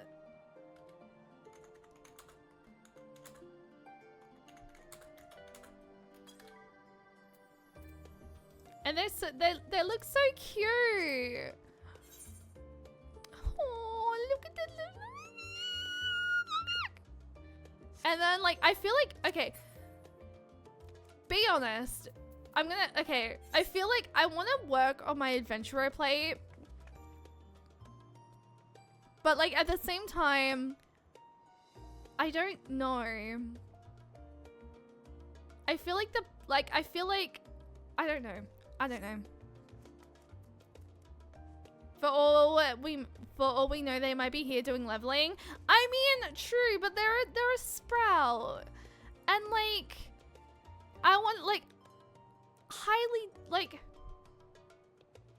I highly doubt, like, you lose your sprout when you get to Dawntrail, so like, I feel like they'd be doing some sort of like, they might be doing MSQ or something, or like, I don't know. Who knows? Anyway. Oh my gosh, my freaking my air conditioner is like blowing against my face for some reason. Hello? Be the kindness you want to be? Exactly!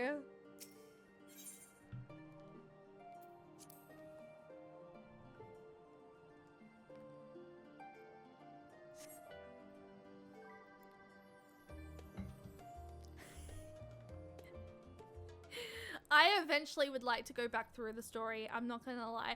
Husband! Voice cutscenes, I believe. No? Okay. Sorry to have kept you all waiting. I say enjoy stuff all the time for cutscene viewers and stuff. I love that. Not at all. We understand you've been quite busy. Will Urianger be joining us? Judy keeps him away, I'm afraid. Though Cheyenne can explain why better than I can.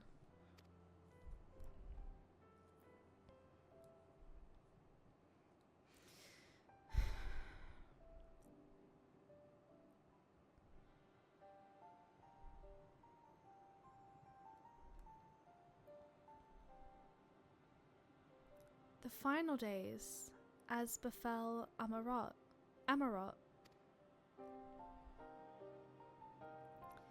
And we are to escape via the moon. What are the source and its reflections? I've no intention of standing by while the world falls to ruin. So, how do we stop this?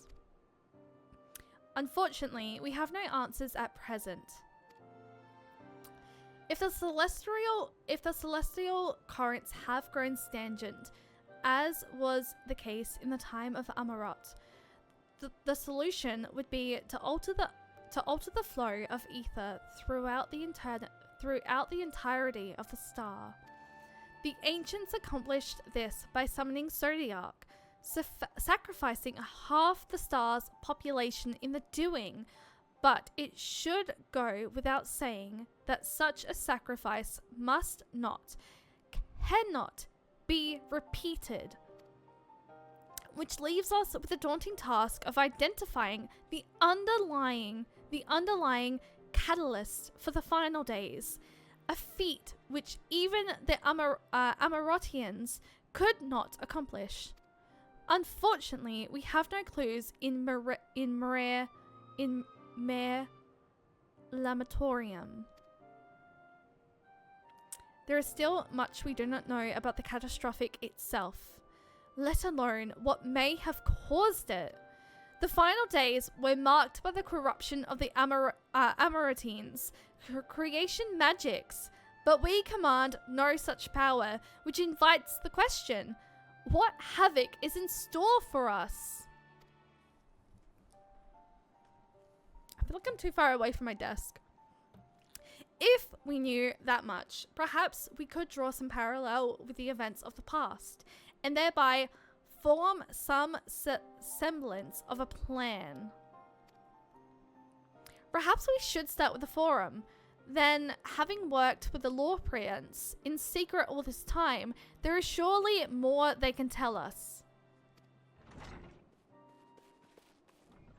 Forgive the interruption, but I've urgent news. The forum is holding a public assembly in the plaza outside. Some sort of announcement. What is father up to now? Oh, hi, Ffxiv. There is only one way to find out.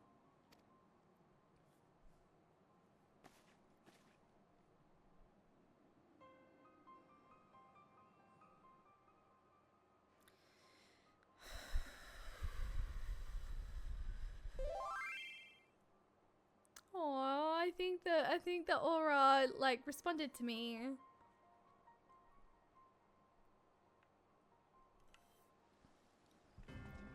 Okay, we have been to the moon and back. Then how do you like okay, at first I absolutely was so unsure about it, but I'll tell you more after this. I feel like this is gonna be I do very much love. Oh, hi, Ffxiv! I want a bunny plushie, but Square Enix store does not sell that, like sell to Australia.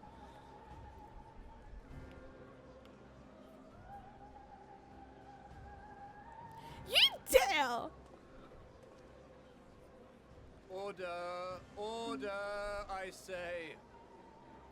I am very... What do we have to say? What do we have to see? I thank you all for gathering here on such short notice. This day we must speak of grave affairs and their implications for the future of Sharlayan, nay, of this very star. So very much to do with the bunnies? Said affairs concern all citizens, and so we have called for a public assembly.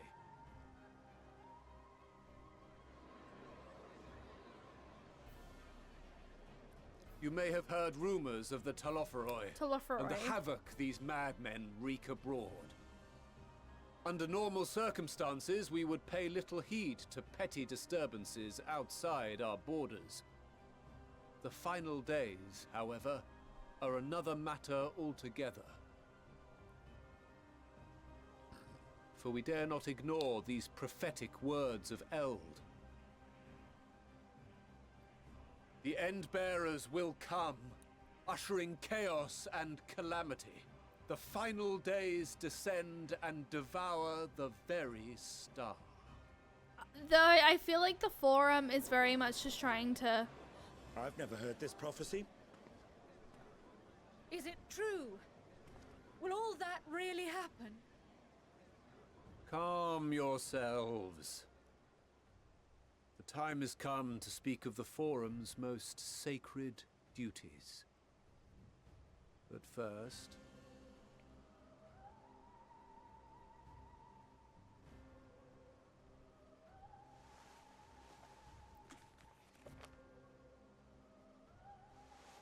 Give voice to the voiceless.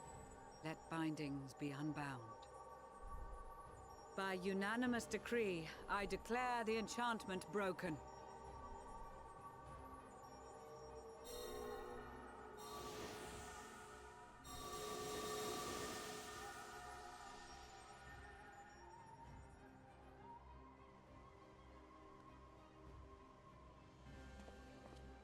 Master Leveilleur, if you would. Very well.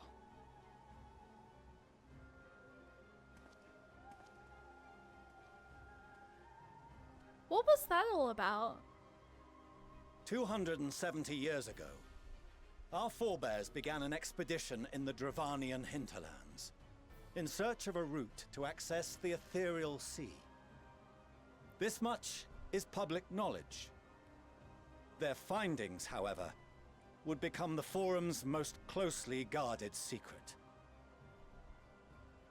What those researchers discovered in the hinterlands was not a passage unto the ethereal sea, but the very heart of our star, and Hydaelyn herself.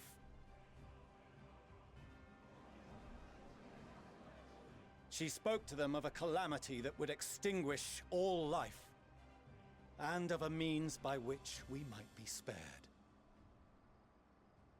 The moon. 'Tis in truth a gargantuan vessel built to serve as sanctuary for her children. But what the freak was that enchantment about? This doom. Much like Nunkref's hope in ages past, it will bear the people of a world in the throes of death to a new home. Needless to say, this will be no small undertaking.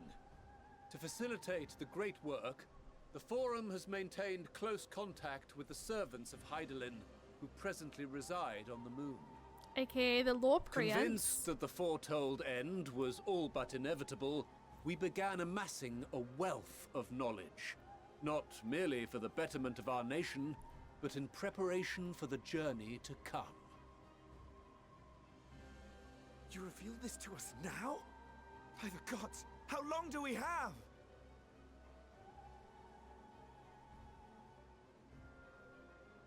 While we cannot say with certainty, we believe the hour to be nigh. We received a transmission from the moon suggesting as much not long ago. Oh yeah, I do remember that now, actually. Which is why we must in earnest begin I just forgot preparations about for that. the great exodus. For his impressive contributions and the leadership he demonstrated during our withdrawal from Dravania, we have elected Master Leveilleur to oversee this initiative.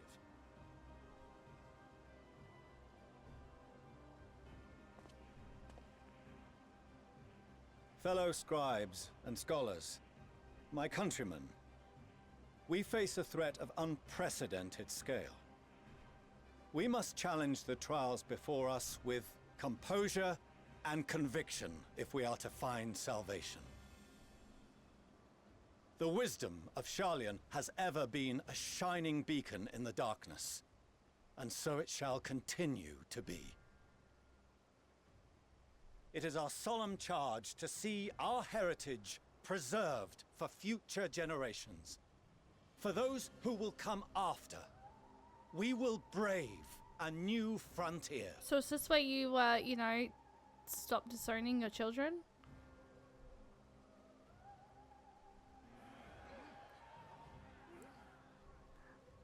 Administrative edicts will be relayed to all major institutions ere long. In the meantime, carry on with your duties. With that, I hereby call this assembly to a close.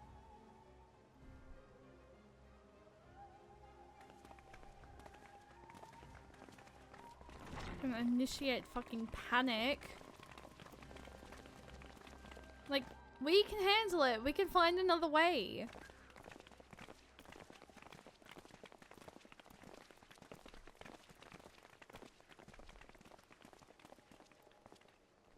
Do you remember what Mother told us when we visited home?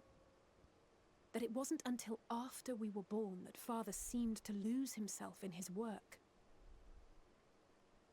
If that great work of his was the evacuation of this star, then... Yes. It wasn't for his benefit. It was for yours. Would you mind waiting here a moment? I wish to speak with Father before we leave.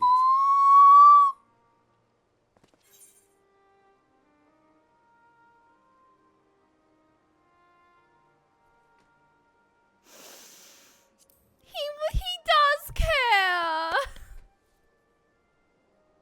Thank you. I shan't be long. If it's all the same to you, I have a few choice words to share with Father as well.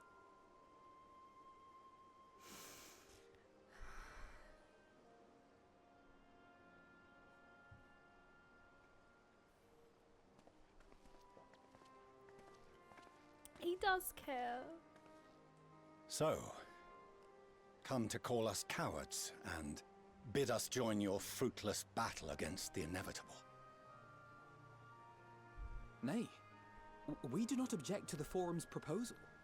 On the contrary, those who wish to flee have every right to do so. Urianger is cooperating with your associates on the Moon to ensure that all is ready should evacuation be our only recourse. Then whatever your business, I suggest you be brief. Though we cannot boast the boundless wisdom of Sharlayan, we have first-hand knowledge of foreign cultures, and have conversed with no small number of peoples. These experiences have taught us fundamental truths that cannot be recorded in any tome, nor charted on any map. The beating heart of this planet is its people, many of whom would give anything, even their lives, to protect the lands they love. Many may choose to join you in the end. But what of those unwilling or unable, for whom escape will never be an option? What would you have them do? To ignore the plight of those one might conceivably save is not wisdom, Father. It is indolence. This is why we choose to fight. We'll not ask for your understanding, Father. Only that you don't turn a blind eye to the good we have done. That we can still do. Just believe We're in not your children in need of protection. Just believe. Hold fast to believe your in your principles and let twins. the world burn if it please. But we believe there is still another way. And if there is, we will find it. You see if we don't.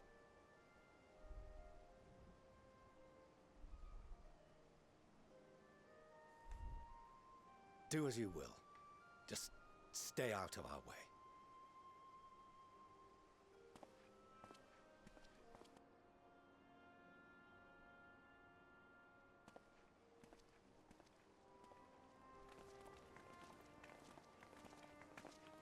Were he not so consumed with self-righteousness, he might tell you how proud he is of you both.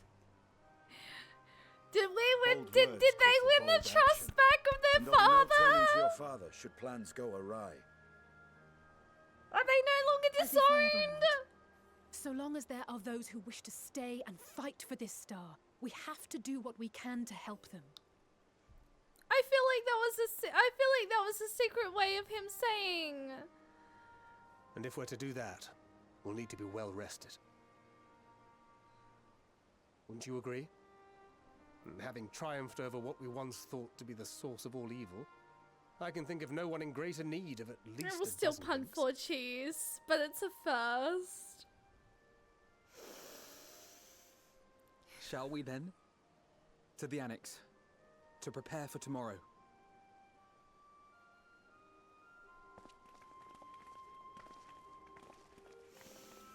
Endwalker is literally getting so fucking good.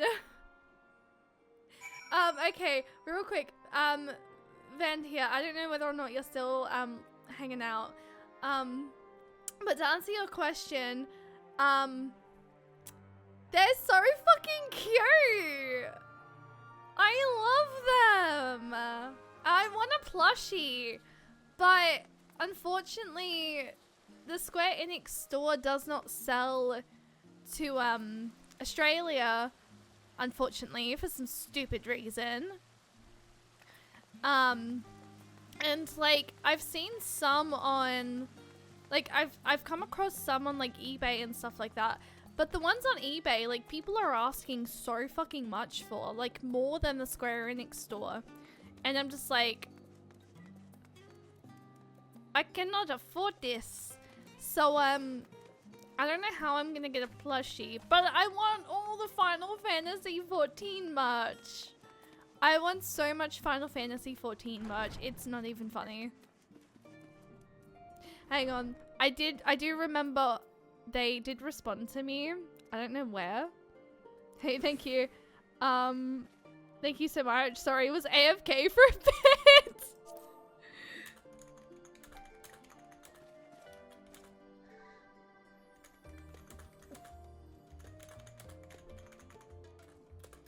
Enjoy it. It's so beautiful. Man's gonna turn a profit, right? Yeah, no, exactly. I feel that. They are so cute, though. I want to give them an emote. I blow them kiss, because they're cute. They're adorable. And they got pink hair! They got pink and purple hair! Oh! Look at them! Oh my god! Thank you. I'm really excited. Really like Shadowbringers.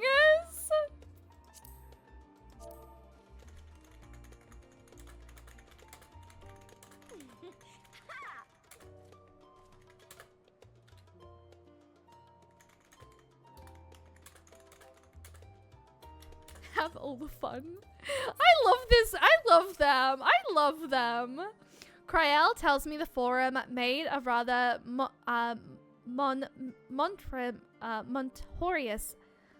momentous announcement. So there's to be a great Exodius, is there? I'm reminded of my narrow escape from the Isle of Val. The realization, the running, the mixture of relief and regret after why me? I asked myself. Why me? Why us? Why now? Why wonder? There's no use fretting over the cosmic morality of or lack thereof. We're here and we'll get through this together, and who knows, maybe my luck will rub off and grant everyone a narrow escape. There's no harm in praying for as much. Oh, but enough of my rambling. I'm sure you're exhausted. Your chamber awaits. Gonna call it a night. Hang on. Oh, you're so cute. I would love. They were so cute. They loved my glam. I love.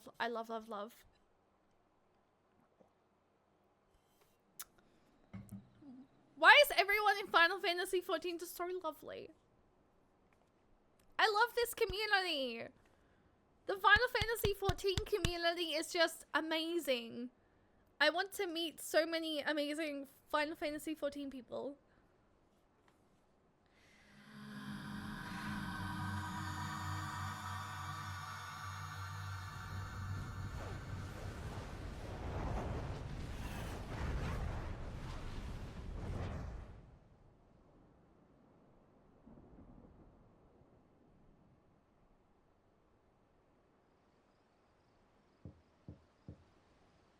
Are we being shown the fucking end of the world?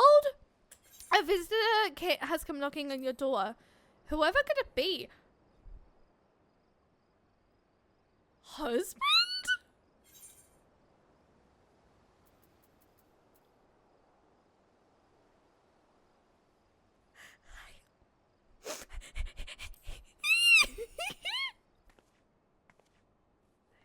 Gahatia?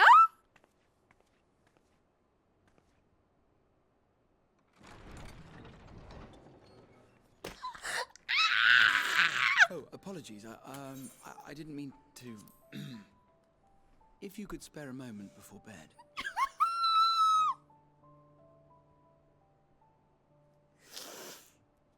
Thank you. I fear this may be the last quiet night we have to talk for quite some time.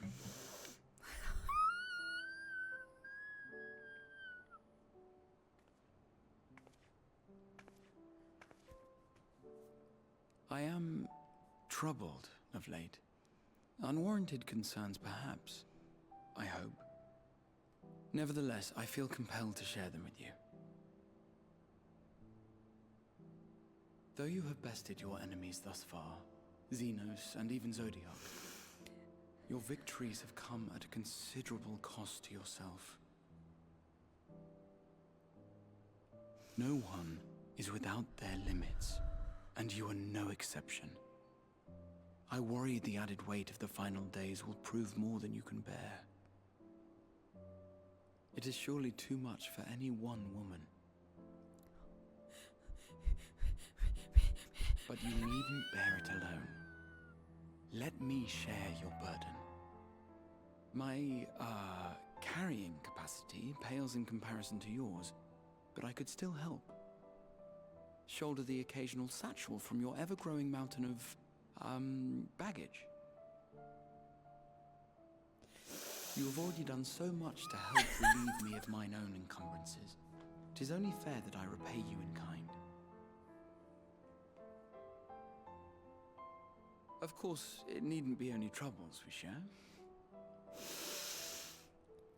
Moments of joy may seem few and far between now, but there will come a time when we look back fondly on this journey. The inquiry at the Forum, our march through the snows of Garlemald, our impromptu dinner in this very room. All of it. And that is to say nothing of the journeys yet to come, to the ends of the world and beyond.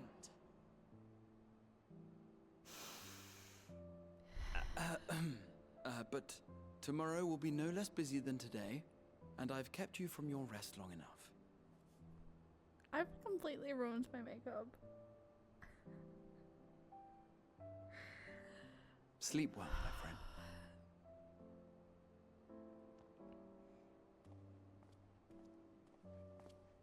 Stay with me?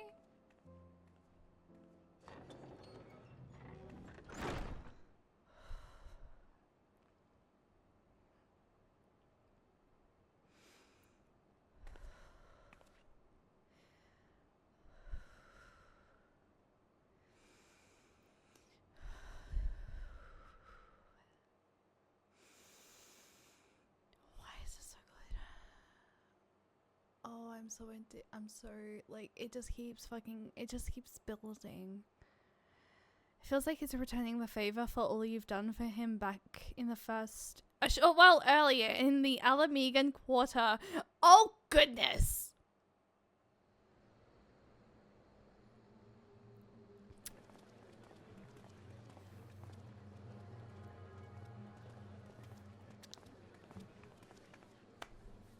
Thank the gods that tower is gone. The sight of it was enough to make me sick. Thank the Ilsebar contingent, more like. Word is, they fought their way into Garlemald and toppled the bloody thing themselves. Not just the one, neither. All the towers have up and vanished. Aye. Oh, now I want to rewatch that scene. Commander Aldin and his troops helped keep casualties to a minimum too.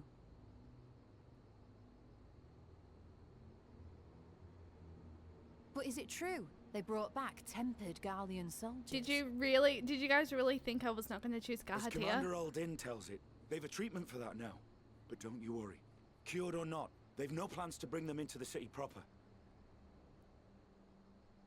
I see. Well, that's a relief then. I know we've brothers and sisters among the lot, but I can't say I'm eager to welcome them home.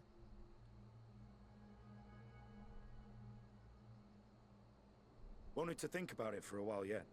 They're to be looked after in Alagana for the time being.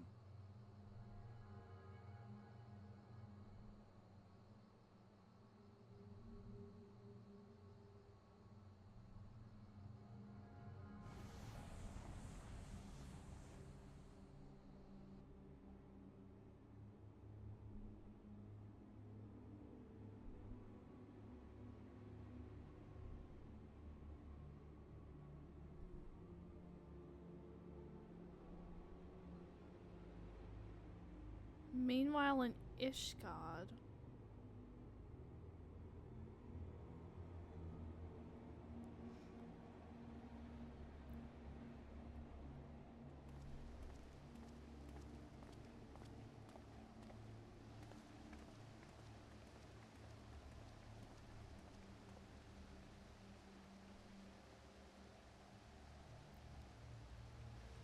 Another day, another commission of paramount importance.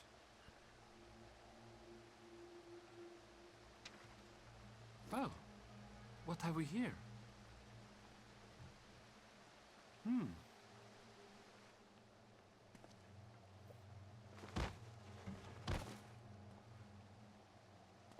Hey, are you all right?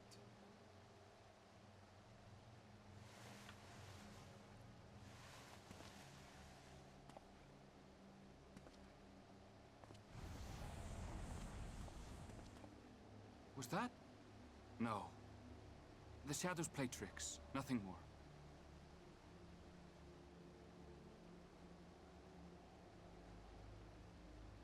The towers are gone, and the Garlean threat has abated. And yet, why does it feel as though it's about to get much, much worse?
Omnious music.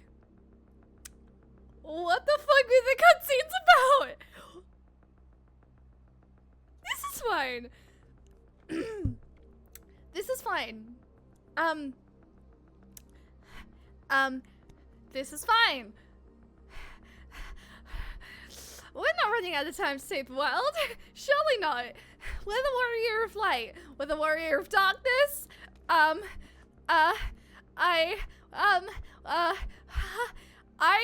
not entering stream on that. Not with the omnious fucking music. Are you kidding me?